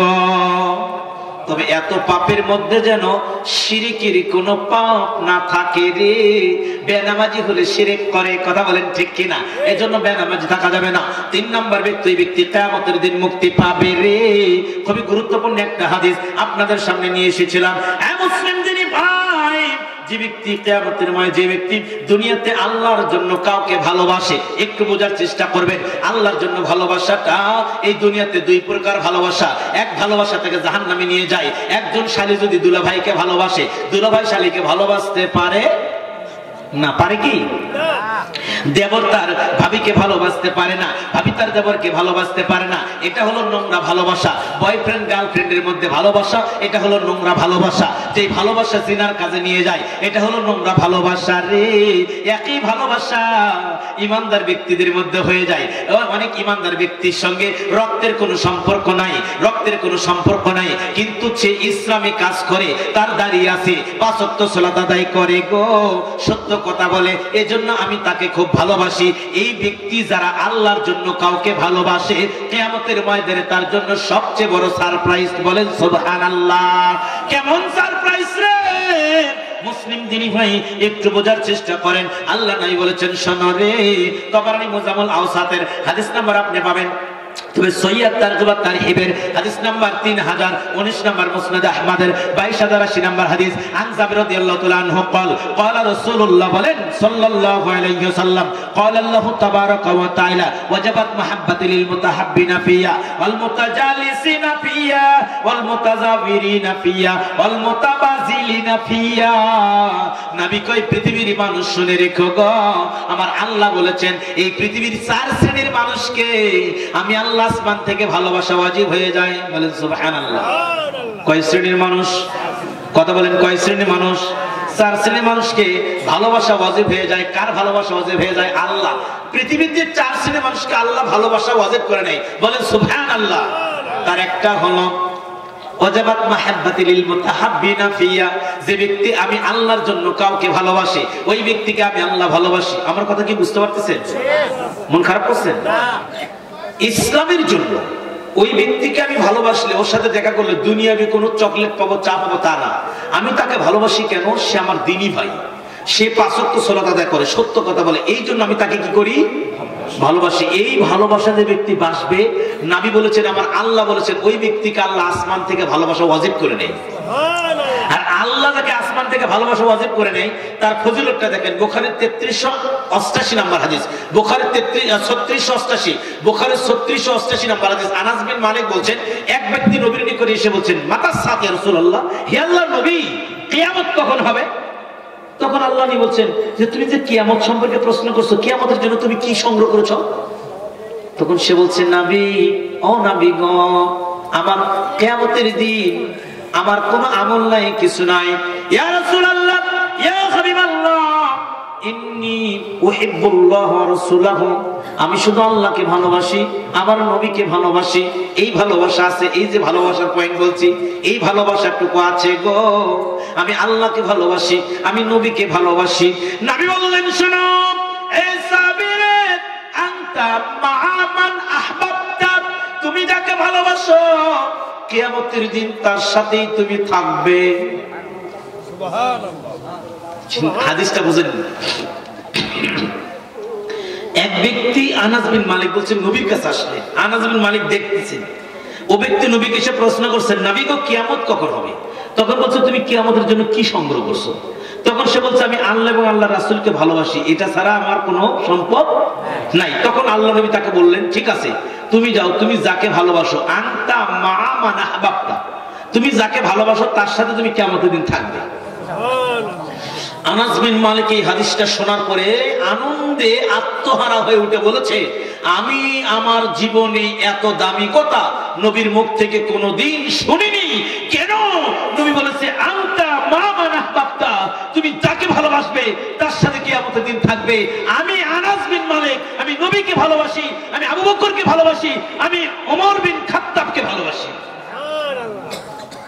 এরপরে নবী বললেন আনাস বিন মালিক বললেন শোনো আল্লাহ নবী বলেছেন তুমি যাকে ভালোবাসো তার সাথে তুমি কিয়ামতের ময়দানে থাকবে তার মতো আমল তুমি যদি করতে নাও পারো তার মতো এত গভীর আমল তুমি যদি নাও করতে পারো এজন্য নবীকে ভালোবাসি আমরা নবীকে ভালোবাসি কথা হয় না কে রে নবী ভালোবাসেন নবী ভালোবাসলে কি জান্নাত পাওয়া যায় না জাহান্নাম পাওয়া যায় আল্লাহর নবী বলেছেন আমাদের এই বাংলাদেশ থেকে 4000 কিলোমিটার দূরে এ সাবিরা সে 50 জন শহীদের মর্যাদা তার আমলনামায় লিখে দেওয়া হবে সাহাবারা জিজ্ঞাসা করলেন নবী গো এই শহীদ কি তাদের যুগের শহীদ না বর্তমান বদর উহুদ খন্দকের যুদ্ধে যারা মারা যায় এই শহীদ গো নবী বললেন না তাদের যুগের শহীদ নয় তোমাদের যুগের শহীদের মতো 50 জন সাহাবী জীবন দিলে যে শহীদের মর্যাদা হয় নবীর সুন্নাত নিয়ে যেই ব্যক্তি জীবনে প্রচারিত করবে সমাজে প্রতিষ্ঠিত করবে রে ওই ব্যক্তির আমলনামায় 50 জন শহীদের মর্যাদা লিখে দেওয়া হবে এজন্য নবীকে আমরা ভালোবাসি কিন্তু আমরা দাড়িটা সেভ করে ডাস্টবিনে ফেলে দেই দাড়ির মাথা সাটিং কাটিং মাটিং করে আমরা ওই যে ময়লা আবর্জনায় ফেলে দেই আর বলে আমি নবীকে ভালোবাসি প্রায় 24টা হাদিস আমি আপনাকে বলছি বুখারী মুসলিমের 259 নাম্বার হাদিস আল্লাহ নবী বলেন আমারনা বিফাই শারিফ ওয়া ইফাইল লিহা আমার আল্লাহ আদেশ দিয়েছে দাড়ি ছেড়ে দাও, গোঁফ কাটা করো। মুসনাদ আহমদ 7172 নম্বর হাদিস, কুসুস শরীফ ও ফুল্লিহা, দাড়ি ছেড়ে দাও, গোঁফ কাটা করো। এমনি করে রে প্রায় 23 থেকে 24টা হাদিস দাড়ি ছেড়ে দিতে হবে। দাড়ির মাথা ছাটার কোন হাদিস আসমানের নিচে জমিনের উপরে নাই। ইবনে ওমর তার ব্যক্তিগত আমল ছিল, হজ উমরাতে গিয়ে মাথার চুল মুন্ডন করতে হয়। ইবনে ওমর মানে ওমরের সন্তান, তিনি মাথার চুল মুন্ডনের সাথে তিনি তার দাড়ি ধরে এক মুষ্টি রেখে নিচে ছেড়েছিলেন। এটা ইবনে ওমরের ব্যক্তিগত আমল ছিল। কিন্তু নবীর 24টা আদেশ ছিল, কুসুস শরীফ ও ফুল্লিহা, দাড়ি ছেড়ে দাও, গোঁফ কাটা করো। অতএব দাড়ির কোয়ালিটি দেখে বোঝা যায় তুমি নবীকে কত ভালোবাসো। দাড়ির কোয়ালিটি বোঝায় ঈমানের লক্ষণ। কথা বলেন ঠিক কিনা? এই মুসলিম দিনী ভাই, একটু বোঝার চেষ্টা করেন। আল্লাহর নবী বললেন, আনতা মা মান আহবাবতা, তুমি যাকে ভালোবাসো তার সাথে কিয়ামতের ময়দানে থাকবে। এবার আমার আল্লাহ কিয়ামতের ময়দানে আহ্বান করবে। আমার আল্লাহ জানিয়ে দিচ্ছে, শোনো বান্দারা, আমার আল্লাহ বলবেন যে তিরমিজি পাবেন 2390 নাম্বার, মিশকাতুল মাসাবির 5011 নাম্বার হাদিস।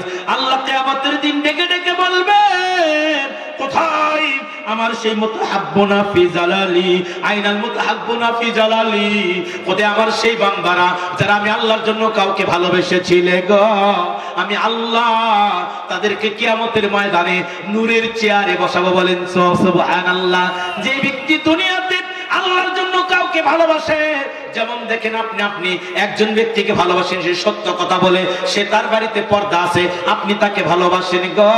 এই ভালোবাসা যদি আল্লাহর জন্য হয়, নবী কয় কিয়ামতের ময়দানে ওই ব্যক্তিকে আমার আল্লাহ নূরের চেয়ারে বসিয়ে দিবেন। বলেন সুবহানাল্লাহ।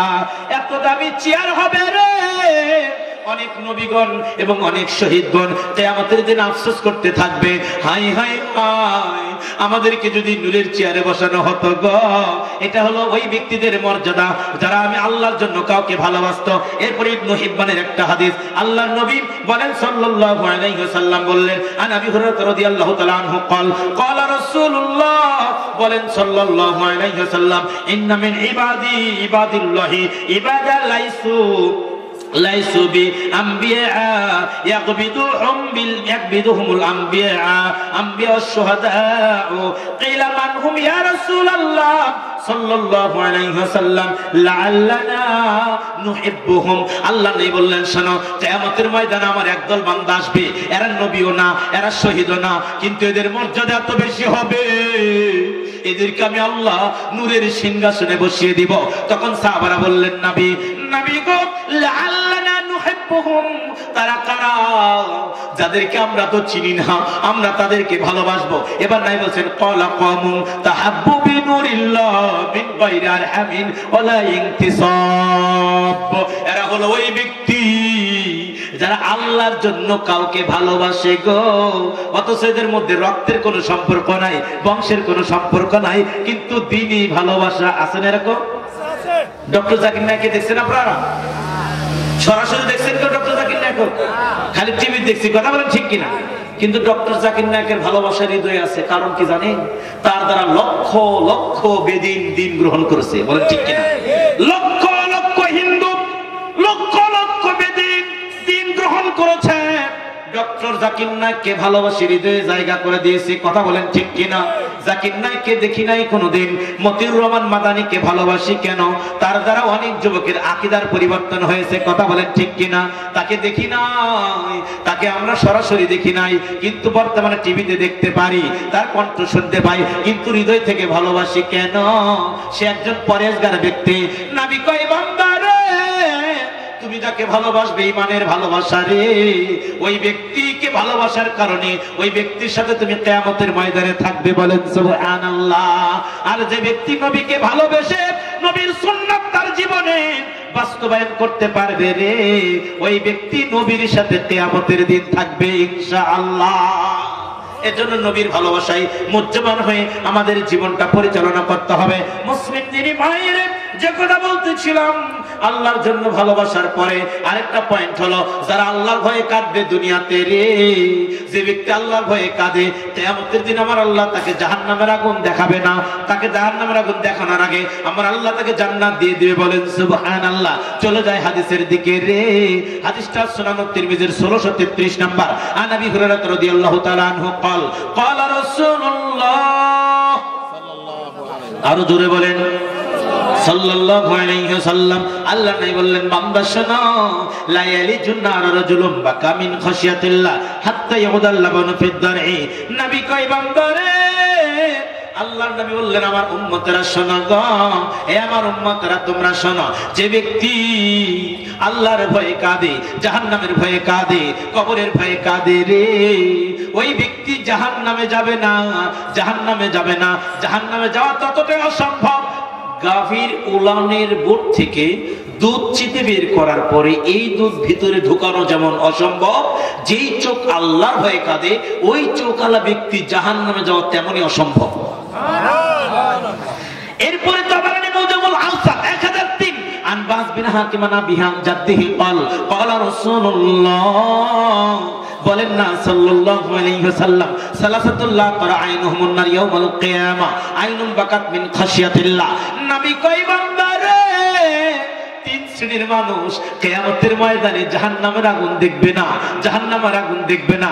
অথচ কোরআনের আয়াত থেকে বুঝলাম মানুষগুলো জাহান্নামের আত্মনাদ আযাব ভয়ের কারণে মা ছেড়ে পালাবে, বোন ছেড়ে পালাবে, স্বামী তার বিবিকে ছেড়ে পালাবে, বিবি তার স্বামীকে ছেড়ে পালাবে। অথচ তিন শ্রেণীর মানুষ কিয়ামতের ময়দানে জাহান্নামের আগুন দেখবে না। জাহান্নামের আগুন দেখার আগে আমার আল্লাহ তাদেরকে জান্নাতে ঢুকায় দেবে। বলেন সুবহানাল্লাহ। তার এক শ্রেণীর লোক হলো আইনুন বাকাত মিন খাশিয়াতিল্লাহ, যেই চোখ আল্লাহর ভয়ে কাঁদে, যেই চোখ কবরের আযাবের ভয়ে কাঁদে রে, যেই চোখ কিয়ামতের মাঠের ভয়ে কাঁদে। এ মুসলিম দিনী ভাইরা, পৃথিবীর শ্রেষ্ঠ ব্যক্তি মুসনাদ আহমদের হাদিস বারা বিন আযিব রাদিয়াল্লাহু তাআলা আনহু তিনি বর্ণনা করেন, নবীর সঙ্গে বসে আছি রে, হঠাৎ করে ওই পাশে কিছু লোক দেখতে পেলেন। আল্লাহ নবী বললেন, সাহাবীরা রে, ওখানে এত লোকের সমাগম কেন? আমরা বললাম, ওখানে কবর খনন করা হয়। কবরের কথা শুনে নবী দ্রুত চলে গেলেন। নবী গেলেন, আল্লাহ নবী কবর খনন করে দেখে কবরের পাশে বসে বললেন, বারা বিন আযিব বলেন, আমরা নবীর সাথে গেলাম, আমরা নবীর পিছে পিছে গেলাম রে। নবীর পিছে পিছে গিয়ে, নবীর পিছে পিছে গিয়ে আল্লাহ নবী বসে পড়লেন, আমরাও বসে পড়লাম। আল্লাহ নবী মাথাটা নিচু করে অঝর নয়নে কাঁদলেন। নবী চোখের পানি দিয়ে দাড়িগুলো ভেজে ভেজে টস টস করে জমিনে পানি পড়ছিল গো। আমরাও কাঁদলাম, অনেকক্ষণ নবী কাঁদলেন, আমরাও কাঁদলাম। দীর্ঘক্ষণ কাঁদার পরে আল্লাহ নবী মাথা তুলে বললেন, সাহাবীরা রে, এই কবর থেকে তোমরা আল্লাহর কাছে পানা চাও, আখিরাত থেকে আল্লাহর কাছে পানা চাও, এই কবর থেকে পানা চাও রে। এই কবর কাউকে ছাড়বে না। এই কবরের জীবন আমাদের সামনে আছে ভাইজান, কিয়ামতের মাঠ আমাদের সামনে আছে ভাইজান রে। এজন্য আল্লাহর জন্য যে ব্যক্তি কাঁদে, তাহাজ্জুদে যে ব্যক্তি কাঁদে, যে ব্যক্তি একা একা হাত তুলে চোখের পানি ছেড়ে দেয়, ওই ব্যক্তি কিয়ামতের দিন জাহান্নামের আগুন দেখবে না রে। জাহান্নামের আগুন দেখার আগে আমার আল্লাহ তাকে জান্নাতে ঢুকায়া দিবে। বলেন সুবহানাল্লাহ। এরপরে 6 নম্বর ব্যক্তি, ওই ব্যক্তি কিয়ামতের দিন, এই ওই নম্বর ব্যক্তি কিয়ামতের দিন যে ব্যক্তি জান্নাত খুব সহজে জান্নাত পাবে, জান্নাতের পথকে যার জন্য সহজ করে দিবে গো। মুসনাদ আহমদ 21208 নম্বর হাদিস, মিশকাতের মিশকাতুল মাসাবির 212 নম্বর হাদিস। কাসির ইবনে কায়েস রাদিয়াল্লাহু তাআলা আনহু বলেন, আল্লাহর নবী সাল্লাল্লাহু আলাইহি ওয়াসাল্লামের সাহাবী আবু দারদার নিকটে বসা আছি রে। হঠাৎ করে এক ব্যক্তি এসে বলছেন, হে আবু দারদা, ইন্নী জিতুকা মিন মাদিনাতুর রাসূলি হাদিসিন বালাগানি আন্নাকা তুহাদ্দিসুহু আন রাসূলিল্লাহি সাল্লাল্লাহু আলাইহি ওয়াসাল্লাম। কাসির ইবনে কায়েস বলছেন, আবু দারদার নিকটে একজন ব্যক্তি আসলেন। তিনি দামেস্কের মসজিদে বসা ছিলেন আবু দারদা। এই ব্যক্তি এসে নবীকে, আবু দারদাকে বলছে, আবু দারদা রে, ইন্নী জিতুকা মিন মাদিনাতুর রাসূল, আমি মদিনা থেকে তোমার নিকটে এসেছি লি হাদিসিন বালাগানি, হাদিস শোনার জন্য, ইলম নেওয়ার জন্য। এই আবু দারদা, মদিনা থেকে দামেস্কের শহর ছিল 900 কিলোমিটারের পথ। কত কিলোমিটার? আপনি তো 10 কিলোমিটার দূর করে আসেন নাই। কথা বলেন ঠিক কিনা? এই যে ইলম নেওয়ার জন্য আসছেন, দামেস্কে থেকে দামেস্কে এসেছে, মদিনা শহর থেকে গো, আর বসে বলছে, এ আবু দারদা, আমি জানি তুমি রাসূলের হাদিস বলো, আন্নাকা তুহাদ্দিসু আন রাসূলিল্লাহি সাল্লাল্লাহু আলাইহি ওয়াসাল্লাম।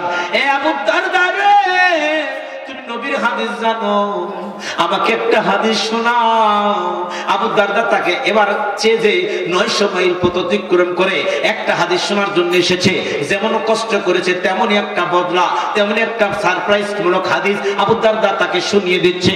আবু দারদাকে বলছে, আবু দারদা বলছে, আগন্তুক শোনো, ফাইন্নি সামিতু রাসূলুল্লাহ সাল্লাল্লাহু আলাইহি ওয়াসাল্লাম মান সালাকা তরিকা ইয়াতলুবু ফিহি ইলমা সালাকাল্লাহু তরিকাম মিন তুরুক সালাকাল্লাহু তরিকাম বিহি তুরুকুম মিন জান্নাহ সালাকাল্লাহু বিহি তরিকাম মিন তুরুকিল জান্নাহ সালাকাল্লাহু বিহি তরিকাম মিন তুরুকিল জান্নাহ। আবার শুনে, সালাকাল্লাহু বিহি তরিকাম মিন তুরুকিল জান্নাহ। আবু দারদা বলে, সাহাবা আমার বন্ধু রে, তুমি যেমন 900 মাইল দূরে থেকে হাদিস শোনার জন্য এসেছে গো, আমি নবীর একটা হাদিস শুনেছি। নবী বলেছেন, যে ব্যক্তি ইলম অর্জনের জন্য বাড়ি থেকে বের হয়ে যায়, মাহফিলে যায়, মসজিদে যায়, কনফারেন্সে যায়, কোন জ্ঞানী ব্যক্তির কাছে ইলম নেওয়ার জন্য যখন যায়, ওই ব্যক্তির জন্য আমার আল্লাহ জান্নাতের পথকে সহজ করে দেয়। কিয়ামতের কঠিন দিনে জান্নাতের পথ এত কঠিন হবে, জাহান্নামের উপরে থাকবে ফুলসিরাত রে, ফুলসিরাত পার হতে বলবে, এত ধারালো হবে, চুলের চাইতে সূক্ষ্ম হবে, খুরের চেয়েও তো ধারালো হবে গো, এমন কঠিন হবে। জান্নাতে যাওয়া ভাইজান রে, যে ব্যক্তির কঠিন হিসাব হবে রে, ওই ব্যক্তি পা দিবে, পা কেটে যাবে, হাত দিয়ে ধরবে, হাত কেটে যাবে, ওই ফুলসিরাত ব্রিজে ওই ব্যক্তি দাঁতের বাড়ি দিয়ে আঁকড়িয়ে ধরবে, দাঁত কেটে জাহান্নামের গর্তের মধ্যে পড়ে যাবে রে। জাহান্নাম কত ভয়াবহ, এই জাহান্নামের উপরে ফুলসিরাত থাকবে, জাহান্নাম এত বড় হবে, জাহান্নামের আগুন এত কঠিন হবে। আমার আল্লাহ বলছেন, শোনো এই পৃথিবীর মানুষ, আত্তাকুন নার আল্লাতী উইদ্দাত লিল কাফিরিন, এই পৃথিবীর মানুষেরা রে, ওই জাহান্নামের আগুনকে ভয় করো, যেটা কাফিরদের জন্য প্রস্তুত করে রেখে দেওয়া হয়েছে। ইন্না জাহান্নামা কানাত মিরসাদা লিত্তাগিনা মাআবা, জাহান্নাম বড় একটা ফাঁদ, বিশাল একটা গর্ত, একটা দরিয়া, এত বড় দরিয়া রে, এই পৃথিবীর চেয়ে লক্ষ লক্ষ গুণ বড় একটা গর্ত হলো জাহান্নাম। কেন এত গর্ত বড় হবে? মুসনাদ আহমদের হাদিসে নবী বলেছেন, শোনো, আশ-শামসুল কমরু ওয়াল কমারু সাওরানি মুকাওয়ারানি ইয়াউমাল কিয়ামা, কিয়ামতের কঠিন দিনে রে, চন্দ্র সূর্যকে জাহান্নামের মধ্যে নিক্ষেপ করা হবে, মানুষগুলো অনবরত জাহান্নামের মধ্যে যাবে, এরপরও জাহান্নাম ভরবে না। চন্দ্র সূর্য কত বড়, এই পৃথিবী কত বড় ভাইজান রে, এই পৃথিবীর চেয়ে 13 লক্ষ গুণ বড় সূর্য, ওই সূর্য জাহান্নামের ওই গর্তের মধ্যে ঢুকাবে, এরপরও জাহান্নামের পেট ভরবে না, জাহান্নামের আগুনের পাওয়ার এত বেশি হবে। দুনিয়ার আগুনের চাইতে, নবী বলেছেন, শোনো, দুনিয়ার আগুনের চাইতে 70 গুণ তাপ ক্ষমতা সম্পন্ন হবে জাহান্নামের আগুন। দুনিয়ার ওই আগুন দিয়ে রে, আমেরিকার সবচেয়ে দামি শহর ক্যালিফোর্নিয়া দাউ দাউ করে জ্বলে আমার রবের হুকুমে গো। যে আমেরিকা ইসরায়েলকে সহযোগিতা করেছিল, কোটি কোটি বিলিয়ন দিয়েছিল, যাতে করে ফিলিস্তিনকে জ্বালিয়ে দেয়, যাতে করে গাজাকে জ্বালিয়ে দেয়, প্রায় 1.5 বছরের যুদ্ধে 40,000 শিশুকে হত্যা করেছে, বম্বিং করে হত্যা করেছে ইসরায়েল ফিলিস্তিনের শিশুগুলো। যে শিশুগুলো আত্মনাদ চিৎকার ছিল, 5 বছরের ছোট্ট সোনামণি গো, গুলি খেয়ে ঝাঁঝরা হয়ে বম্বিং খেয়ে বলেছিল, আমি আল্লাহকে সব বলে দিব, আমি আল্লাহকে সব বলে দিব। আত্মনাদ চিৎকার করে একটা 5 বছরের ছোট্ট মেয়েটি বলেছিল, আমি আল্লাহকে সব বলে দিব। আমার আল্লাহ শুনেছে রে, যে আমেরিকার চক্রান্তের সাহায্যে ইসরায়েল জ্বালিয়েছিল ওই গাজা, সেই আমেরিকার ক্যালিফোর্নিয়ায় আমার আল্লাহ এমন আগুন দিয়েছে, দুনিয়ার এই পানি দিয়ে আগুন নিভে না, এখনো দাও দাও করে জ্বলছে রে। যে ব্যক্তি সকালবেলা ছিল হাজার হাজার বিলিয়ন টাকার মালিক, হাজার হাজার বিলিয়ন ডলারের মালিক, দুপুর বেলা ঘর বাড়িগুলো প্রাসাদগুলো পুড়ে ছাই হয়ে গিয়ে বিকাল বেলা এখন রাস্তার ফকির হয়েছে। 100 কোটি টাকা দামের গাড়ি, 100 কোটি টাকা দামের গাড়ি ফেলে মানুষ দুনিয়ার আগুনের ভয়ে পালাচ্ছে ক্যালিফোর্নিয়াতে, এরপর আগুন নিচ্ছে না। আর আল্লাহ নবী বলছেন, এই আগুনের চেয়ে 70 গুণ তাপ ক্ষমতা সম্পন্ন হবে জাহান্নামের আগুন। কত গুণ? কত গুণ? দুনিয়ার আগুনের চেয়ে 69 গুণ তাপ ক্ষমতা হবে জাহান্নামের আগুন। চিন্তা করেছেন আপনি? একটু ভাবেন তো, দুনিয়ার আগুন দিয়ে কি হয় জানেন? দুনিয়ার কয়লা আর গ্যাসের আগুন দিয়ে বড় বড় জাহাজের ইস্পাত লোহার খণ্ডগুলো ওই হলারের মধ্যে দিয়ে দেখবেন মমের মতো করে গলে বের করে, তেলের মতো করে। আর জাহান্নামের আগুনে এর চেয়ে যদি 69 গুণ তাপ ক্ষমতা সম্পন্ন হয়, নাই বলেছেন দুনিয়ার গরম পানি আর জাহান্নামের গরম পানির মধ্যে পার্থক্য দেখেন। দুনিয়ার গরম পানি যদি আপনার মাথায় ঢালে, আপনার মাথা চুল উঠে যাবে, কিন্তু মাথার এই খুপড়ি ভেদ করে ভিতরে ঢুকবে না। ভিতরে ঢুকবে? দুনিয়ার গরম পানি যদি, ফুটন্ত পানি যদি আপনার মাথায় ঢালা হয়, চামড়াগুলো ঝলসে যাবে গো, কিন্তু কলিজায় এই পানি আঘাত করবে না। কিন্তু জাহান্নামের গরম পানির তাপ এত বেশি হবে, নবী বলেছেন মাথায় যখন গরম পানি ঢালা হবে, এই পানি মাথার খুপড়ি ভেদ করে ভিতরে ঢুকে গো, এই কলিজায় এই নারী ভুঁড়ি, এই জাহান্নামের এই গরম পানির তীব্রতার কারণে এই পানিগুলো তার প্রস্রাব পায়খানার দ্বার দিয়ে এবং এই কলিজা নারী ভুঁড়িগুলো তার প্রস্রাব পায়খানা এবং তার পা দিয়ে গড়িয়ে বেরিয়ে যাবে। এটা হলো জাহান্নামের আগুনের তাপ। এই জাহান্নামের উপরে থাকবে পুলসিরাত রে। নবী বললেন শোনো, কিয়ামতের ময়দানে ওই ব্যক্তিকে আমার আল্লাহ খুব তাড়াতাড়ি পুলসিরাত পার করার ব্যবস্থা করে দেবে। মান সালাকা তরিকা ইয়াতলুবু ফিহি ইলমা, যে ব্যক্তি ইলম নেওয়ার জন্য বাড়ি থেকে বের হয়, যে ব্যক্তি ইলম অর্জনের জন্য বাড়ি থেকে বের হয়ে যায়, ওই ব্যক্তির জন্য কিয়ামতের ময়দানে আমার আল্লাহ জান্নাতের পথকে সহজ করে দেবে। বলেন সুবহানাল্লাহ। এই মুসলিমদের ভাই, ইলম অর্জনকারী ব্যক্তির জন্য জান্নাতে যাওয়া সহজ হবে। এরপরের পয়েন্ট যেটা বলছিলাম, জিহাদের ময়দানে যারা পাহারা দেয় গো, জিহাদের ময়দানে যারা পাহারা দেয়, বদরের যুদ্ধে, উহুদের যুদ্ধে, খন্দকের যুদ্ধে গো, যারা পাহারা দেয়, ওই যে গত 2 তারিখে, গত আপনার হলো ওটা সম্ভবত আজকে কয় তারিখ যাচ্ছে ভাই? 20 তারিখ না? এই জানুয়ারি মাসের 2 তারিখে আমার মাহফিল ছিল আপনার দিনাজপুরের, আপনার বিরামপুরে, একদম বর্ডার এলাকায় আমার মাহফিল ছিল। আমি গাড়িটা নিয়ে গিয়ে ভাইজান যেখানে পার্কিং করেছিল আমার ড্রাইভার দ্রুত গতিতে, এবার বিজিবির লোক এসে বলছে স্যার হুজুর গাড়িটা সরান, গাড়িটা ইন্ডিয়ার সীমানায় চলে গেছে। কথা বুঝতে পারছেন কি? মানে ইন্ডিয়ার সীমানায় গাড়িটা রাখেন না, আপনাদের বাংলাদেশ সীমানায় রাখেন। তো গাড়িটা রাখার পরে এখন বিজিবি গুলো বলছে হুজুর আমাদের জন্য একটু দোয়া করেন। তো বললাম আপনারা যদি সঠিকভাবে আমাদের দেশকে হেফাজতের জন্য পাহারা দেন, যদি ঈমান ঠিক থাকে, আপনারা শহীদের মর্যাদা পাবেন ইনশাআল্লাহ। আমার কথা বুঝতে পারেননি? আল্লাহ নেই বললেন জিহাদের ময়দানে যারা পাহারা দেয় গো, ওই যে বদরের যুদ্ধে, অথচ জিহাদ একটা দামি আমল, এই পৃথিবীতে সবচেয়ে উত্তম একটা আমলের মধ্যে একটা আমল।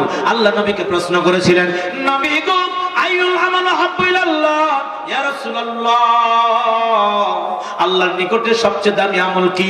আল্লাহ নবী বলেছেন as-সালাতু আলা ওয়াক্তিহা, 5 ওয়াক্ত সালাত সময় মতো আদায় করা। ওয়াল জিহাদু ফি সাবিলিল্লাহ, আল্লাহর রাস্তায় জিহাদ করা হলো, আল্লাহর রাস্তায় জিহাদ করা। ওয়া বিরুল ওয়ালিদাইন, পিতামাতার সেবা করা, আল্লাহর রাস্তায় জিহাদ করা।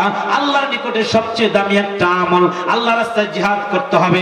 ভারত যেভাবে আমাদেরকে নির্যাতন করছে, কোনদিন যদি ভারতে যে ব্যক্তি মসজিদের সময় বের করে, সকাল সন্ধ্যা মসজিদের সময় দেয় গো, ওই ব্যক্তিকে আমার আল্লাহ হেফাজত করে। বলেন সুবহানাল্লাহ।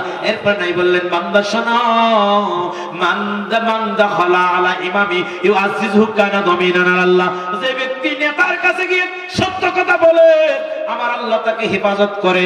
এরপর বলছেন ওমান জালাসা ফি বাইতি লাম ইয়াগতাব ইনসানান কানা দামিনান আল্লাহ, যে ব্যক্তি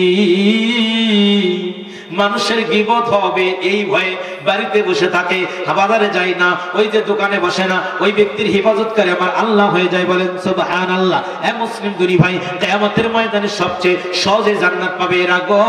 এরপরে কিয়ামতের ময়দানে 2-1টা হাদিস বলে আলোচনা শেষ করে দিব।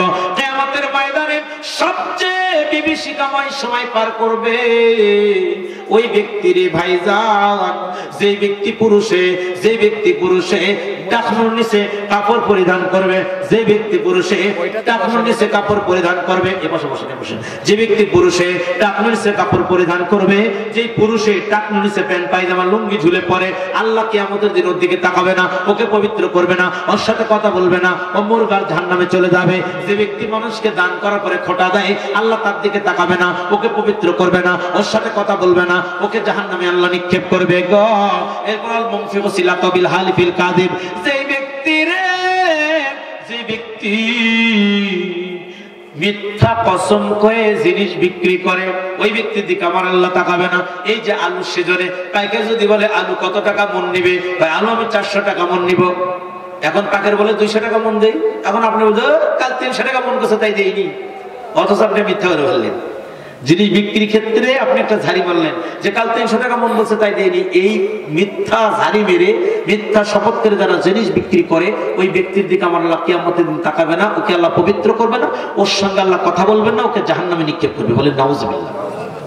এরপরে কিয়ামতের ময়দানে ওই ব্যক্তি অসহায়, শুধু পয়েন্টগুলো বলছি, যে ব্যক্তি বৃদ্ধ অবস্থায় জিনা করে, বিবিকে রেখে অন্য মেয়ের দিকে তাকায়, এরপরে যে ব্যক্তি মিথ্যাবাদী নেতা, যে ব্যক্তি গরিবে অহংকার করে, এবং ওই নারীর দিকে আল্লাহ কিয়ামতের দিন রহমতের দৃষ্টি দিবেন না যে নারী স্বামীর কৃতজ্ঞতা স্বীকার করে না।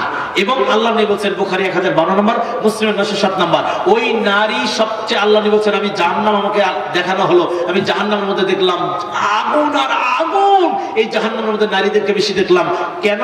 আল্লাহ নবী বললেন যে স্বামীর ইহসান করে ভুলে যায়, স্বামীর অবাধ্য হয়, স্বামীর ভালোবাসার কথা নারী ভুলে যায়। আল্লাহ নবী হাদিসটা ক্লিয়ার করে বললেন, অনেক লম্বা হাদিস ছিল যেটা বলার সুযোগ নাই ভাইজান, সময় পার মানে হয়ে যাচ্ছে, 12টার মধ্যে শেষ করে দেবেন ইনশাআল্লাহ। আল্লাহ নবী বলছেন শোনো, একটু মনোযোগ দিয়ে বোঝার চেষ্টা করেন। আল্লাহ নবী বলছেন যে নারীর সঙ্গে তুমি যোগের পর যোগ ঘর সংসার করছো, কোনোদিন ঝগড়া হয়নি, দাহার শব্দটা চেলাও আহসান তেরে ইদাউনা দারা, এক যোগ তারপরে স্ত্রীর সঙ্গে ঘর সংসার করছো, তার সঙ্গে তুমি আদান প্রদান সব হয়ে গেছে, যা চাইছে তাই দিয়েছো, কোনোদিন কষ্ট দেও নাই। হঠাৎ করে একদিন তোমার বিবি তোমার কাছে কিছু ত্রুটি খুঁজে পেলো, তখন তোমার বিবি বলে ফেললো তোর সাথে বিয়ে বসে আমি শান্তি পেলাম না, তোর সাথে বিয়ে বসে আমি শান্তি পেলাম না। এই ছোট্ট একটা বাক্য যদি কোনো নারী বলে তার স্বামীকে, ওই নারী যদি হজ করে, পর্দা করে, যাকাত দেয়, ওই নারী মরবে আর জাহান্নামে চলে যাবে, বলে নাউজুবিল্লাহ। আমাদের সমাজের নারীরা এই কথা বলে না, কথা বলেন, বলে না? আয় মুসলিম দিনী ভাই, আল্লাহ বললেন সাবিরা রে, আমি কি তোমাদেরকে জান্নাতি নারীর বৈশিষ্ট্য বলবো না? জাহান্নামী নারীর বৈশিষ্ট্যের মধ্যে একটা হলো যেই নারী সতীত্বের হেফাজত করতে পারে না, এই নারী জাহান্নামে যাবে। যেই নারী স্বামীর মনে কষ্ট দেয় রে, ওই নারীর ঠিকানা হলো জাহান্নাম।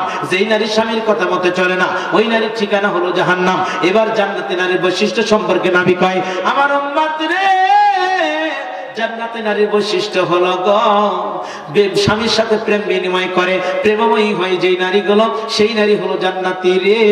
যেই নারী স্বামী যা করে করে নিয়ে আসে, কোনোদিন স্বামীর করে করা জিনিসের উপর মন খারাপ করে না, কোনোদিন রাগ করে না, হাসি মুখে স্বামীর জিনিসটা গ্রহণ করে নেয়, যেই নারী, ওই নারী হলো জান্নাতি নারী কিন্তু সমাজটা উল্টে গেছে, এখন নারী স্বামীর মার্কেট করে এদের মধ্যে, তাই না? অথচ হাদিস বলছে স্বামী ক্রয় করবে স্ত্রীর জিনিস, স্ত্রী দেখে মন খারাপ করা যাবে না, এটা হলো জান্নাতের নারীর বৈশিষ্ট্য। আর এখন পাওয়া যায় স্বামীকে বলে তুই ফিডার খাওয়া বাচ্চা, আমি মার্কেট করে আসি, আছে না ভাই? এই নারীটা হলো জাহান্নামী নারী। তবে জান্নাতি নারীর বৈশিষ্ট্য হলো স্বামীর ক্রয় করা জিনিসে কোনোদিন রাগ করবে না। জান্নাতি নারীর বৈশিষ্ট্য হলো স্বামী যদি রাগ করে রে, জান্নাতি নারীর বৈশিষ্ট্য হলো ওই নারী স্বামীর হাত ধরে বলবে, স্বামী গো তুমি আমাকে ক্ষমা করে দাও, তুমি আমাকে ক্ষমা করে দাও। দোষ যদি স্বামী করে ক্ষমা চাবে বিবি, স্বামী ক্ষমা চাবে না। এটা হলো জান্নাতি নারীর বৈশিষ্ট্য রে। জান্নাতি নারীর আরেকটা বৈশিষ্ট্য হলো যেই নারী অধিক পরিমাণ সন্তান দেয়, যেই নারী অধিক পরিমাণ সন্তান দেয়। জান্নাতি নারীর আরেকটা বৈশিষ্ট্য হলো যেই নারী সতীত্বের হেফাজত করবে, স্বামীর অনুপস্থিতিতে, স্বামীর অনুপস্থিতিতে সতীত্বের হেফাজত করবে সেই নারী জান্নাতি নারী বলে বিবেচিত। মুসলিম দিনী ভাইরা, স্বামীর সংসারে নারীর কিছু দায়িত্ব রয়েছে, বলার সুযোগ হলো না, একটু মনোযোগ দিয়ে বোঝার চেষ্টা করেন রে। ওই ব্যক্তি, ওই নারীটা কিয়ামতের ময়দানে সবচেয়ে বেশি সাফল্য অর্জন করবে যে নারী স্বামীর কথা মতো চলেছে এই দুনিয়ার বুকে। এজন্য নারী কিয়ামতের দিন জান্নাতে যাবে। কিন্তু যে নারী স্বামীর কৃতজ্ঞতা স্বীকার করে না, স্বামীর অবাধ্য হয়, স্বামী যদি বলে বা ডান দিকে নারী চলে, যদি বলে বাম দিকে, স্বামীর কথা মতো যে নারী চলবে না, আমার আল্লাহ কিয়ামতের দিন ওই নারীর দিকে তাকাবে না, তাকাবে না, তাকাবে না। ওই নারী মরবে আর জাহান্নামে চলে যাবে। মুসলিম দিনী বাইরে বলতে বলতেছিলাম যে নারী বেপরদায় চলবে রে, ওই নারী যে নারী বেপরদায় চলবে, যেই নারী বেপরদায় চলবে রে, আল্লাহ নবী বলেছেন নিসান কাসিয়াতুন আরিয়াতুন মুমিলাতুন মাইলাতুন লা ইয়াদখুলুনাল জান্নাহ ওয়া লা ইয়াজিদনা ফি রিহাহা। আল্লাহ নবী কয় বান্দা রে, যেই নারী দুনিয়াতে বেপরদা হয়ে চলবে ওই নারী কিয়ামতের দিন জান্নাতে যাবে না।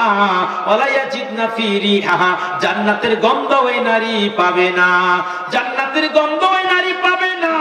যে নারী কিয়ামতের ময়দানে যেই নারী দুনিয়াতে মানে আপনার বেপরদায় চলাফেরা করবে, এজন্য না মুসলিম দিনী ভাই, জান্নাত যদি আপনার কাম্য হয় রাসূলের তরিকায় জীবন পরিচালনা করতে হবে। জান্নাত যদি যেতে চান এই সহজ সহজগুলো আমল করতে হবে। আল্লাহ নবী বলেন যে ব্যক্তি একবার বলে সুবহানাল্লাহিল আযীম, বলেন সুবহানাল্লাহিল আযীম ওয়া বিহামদিহি, একবার যে দোয়া করবে বরিসাত লাহু নাখলাতুন ফিল জান্নাহ, ওই ব্যক্তির জন্য আল্লাহ জান্নাতে একটা খেজুরের গাছ নির্মাণ করবে। বলেন সুবহানাল্লাহ। যেই ব্যক্তি রে আল্লাহ নবী বলেন 10 বার নিয়মিত প্রত্যেকদিন 10 বার সূরা ইখলাস পড়বে যায়। কয়বার?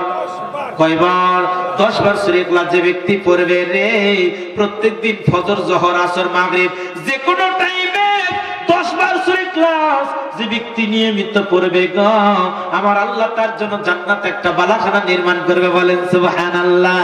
তার জন্য জান্নাতে একটা বালাখানা নির্মাণ করবে রে, ওই ব্যক্তিকে আমার আল্লাহ জান্নাত দিবে। ওই 3 শ্রেণীর আমলকারী ব্যক্তিকে আমার আল্লাহ জান্নাত দেয়। এমন একটা জান্নাত দেওয়াই তোরা জুহরু হামিম বুতিনহা বুতুনহা হামিম জুহরিহা, যে জান্নাতের ভিতর থেকে বাহির দেখা যায়, বাহির থেকে ভিতরে দেখা যায়। সাহাবী বললেন ইয়া রাসূলুল্লাহ এই জান্নাতটা কার জন্য? নবী কই বান্দা রে যার চরিত্র হলো ভালো, ভাষা হলো ভালো, উত্তম ব্যবহার করে যে ব্যক্তি, ওই ব্যক্তির জন্য এই জান্নাত রে, ওই ব্যক্তির জন্য এই জান্নাত। যে মিসকিনের মুখে খাবার দেয়, ইয়াতীমের মুখে খাবার দেয় অন্যকে খাবার দেয়, ওই ব্যক্তির জন্য এই জান্নাত। যেই ব্যক্তি মানুষ যখন ঘুমিয়ে থাকে তাহাজ্জুদের সালাত আদায় করবে, ওই ব্যক্তির জন্য এই জান্নাত। বলেন সুবহানাল্লাহ। নবী কই শুনো রে, ছোট্ট একটা আমলের কথা বলে দিলাম, কিয়ামতের দিন জান্নাত পাবে। নাই বলেছেন সিলসিলাতুস সহিহা 1992 নাম্বার 1892 নাম্বার হাদিস, আম্মা আয়েশা সিদ্দিকা কয় মান সাদ্দা ফুরজাতান ফিস সাফা রাফাউল্লাহ বিহা দারাজাতান ওয়া বানালাহু বাইতান ফিল জান্নাহ। আমার নবী কয় বান্দারে যে ব্যক্তি নফল নামাজের কাতারে দাঁড়ায়, এইরকম করে একজন মুসলমানের পায়টা যদি চেপে দাঁড়ায় রে, কাতারের ফাঁকা যদি বন্ধ করে চেপে যদি দাঁড়ায়, ওই ব্যক্তির মর্যাদা আল্লাহর কাছে বেড়ে যায়। মান সাদ্দা ফুরজাতান ফিস সাফা ওয়া রাফাউ বিহা বানাল্লাহু বাইতান ফিল জান্নাহ, আমার আল্লাহ ওই ব্যক্তির জন্য জান্নাতে একটা ঘর নির্মাণ করে দেয়। জোরে বলেন সুবহানাল্লাহ, আরো জোরে বলেন সুবহানাল্লাহ। এ মুসলিম দিনী ভাই রে, এখন আপনার কথা কয় হুজুর কোন দিকে যাব, ঠ্যাং এরো ফাঁক করে দেয়, এরো ফাঁক করে দেয়, ও সরে যায়, ইয়ে সরে যায়, তাহলে কতখানি ফাঁক করবে? মানে সাইডে দাবাই দেয় না, পাও লাগবেই দেয় না, পাও লাগবেই দেয় না। এখন আছে আপনি কোন ব্যক্তির সঙ্গে পা লাগাবেন? দুইজনের সাথে পা লাগানো জরুরি আপনার না, আপনার হলো একজনের সাথে পা লাগানো জরুরি। সেটাকে যে ব্যক্তি ইমাম বরাবর থাকবে। আমার কথা বুঝতে পারছেন কি? একটু মনোযোগ দেন। আপনাদের তো ইমাম মাঝখানে দাঁড়ায় না? তা আমি এখানে ইমাম যদি এখানে দাঁড়ায়, এ পাশে মনে করেন যে মুসল্লি, আমার পরে যে ব্যক্তি দাঁড়াবে তাই লাগাবে, আমার পিছনে সোজা পিছনে যাই থাকবে এর সাথে, ওর পরে যাই দাঁড়াবে ও লাগাবে এর সাথে। আমার কথা বুঝতে পারছেন কি? এইরকম করে এই পাশের মুসল্লিগুলো এই দিক চাপ দিবে, এই পাশের মুসল্লিগুলো এই দিক চেপে দাঁড়াবে। আমার কথা বুঝতে পারছেন? আপনি যদি দুই দিকে ফাঁকা পা লাগাতেছেন, আমার পা ফাঁকা হতে তো এত বড় হয়ে যাবে। আমার কথা বুঝতে পারেননি? সরে যাক, সমস্যা নাই। আপনার তখন আপনার দায়িত্ব, আপনি সোজা হয়ে যান। আপনার প্রথম দায়িত্ব হলো আপনি যে পাশে ইমাম আছে ওই পাশে ইমাম ব্যক্তির সাথে পায়ে পা চেপে দাঁড়াবেন। দাঁড়ানোর পরে আপনি পা ফাঁকা রাখবেন। আপনার পরে যাই দাঁড়াবে তার দায়িত্ব হলো সে আপনার পায়ের সাথে পা লাগাবে। আমার কথা কি ক্লিয়ার বুঝতে পারছেন? এটা হলো দাঁড়ানোর সিস্টেম। কিন্তু আমাদের মসজিদ গুলোতে খালি কেরি লোক লাগায়, যখন এক রাকাত শেষ মাঝখানে 4 ইঞ্চি ফাঁকা হয়ে যায়। কথা বলেন ঠিক কিনা? আছে কিনা এরকম? পায়ে পা কাঁধে কাঁধ মিলে দাঁড়াতে হবে। মুসলিম দিনী ভাই বলতে বলতেছিলাম, আল্লাহ নবী বলেন সাল্লাল্লাহু আলাইহি ওয়াসাল্লাম জান্নাতে। এবার লাস্টে একটা হাদিস বলে আলোচনা শেষ করে দিব। আল্লাহ নবীকে সে প্রশ্ন করছেন, আইয়ুল মুমিনিন আফদাল ইয়া রাসূলুল্লাহ, নবী গো এই পৃথিবীতে সবচেয়ে উত্তম ঈমানদার কে? আল্লাহ নবী বলেন ক্বালা আহসানুহুম খুলকা, যার চরিত্র হলো ভালো। এরপর আল্লাহ নবীকে প্রশ্ন করলেন, আইয়ুল মুমিনিনা কওয়াস ইয়া রাসূলুল্লাহ, নবী গো এই পৃথিবীতে সবচেয়ে বুদ্ধিমান ঈমানদার কে? আল্লাহ নবী বললেন ক্বালা আকসারুহুম লিল মাউতি যিকরা ওয়া আহসানুহুম লিমা বা'দাহু ইসতা'দাদা উলাইকাল আকিয়াস। যে ব্যক্তি মরণের কথা স্মরণ করে পরকালের জন্য কিছু আমল করে, ওই ব্যক্তি পৃথিবীর সবচেয়ে উত্তম বুদ্ধিমান ঈমানদার। বলেন সুবহানাল্লাহ। হে আল্লাহ, এই মসজিদের এই মাহফিল তুমি কবুল করো বলে আমিন। মাবুদ, যারা আমরা দান করেছি, আমাদের সবার দানগুলো তুমি পরকালের জাহান্নামের আগুন থেকে বাঁচানোর কাজে কবুল করো বলে আমিন। হে আল্লাহ, তুমি আমাদের সবাইকে সিরাতে মুস্তাকিমে চলার তৌফিক দান করো, আমরা আল্লাহুম্মা আমিন। দুইটা তিনটা দাঁতকে উঠবেন না, লাস্টে দোয়া করে দেবো, তারপরে যাবেন। আটি দাসরা এলাকাবাসীর সহযোগিতায় বাংলাদেশ জামায়াত আহলে সুন্নাত থেকে ইসলামী মহাসম্মেলন স্থান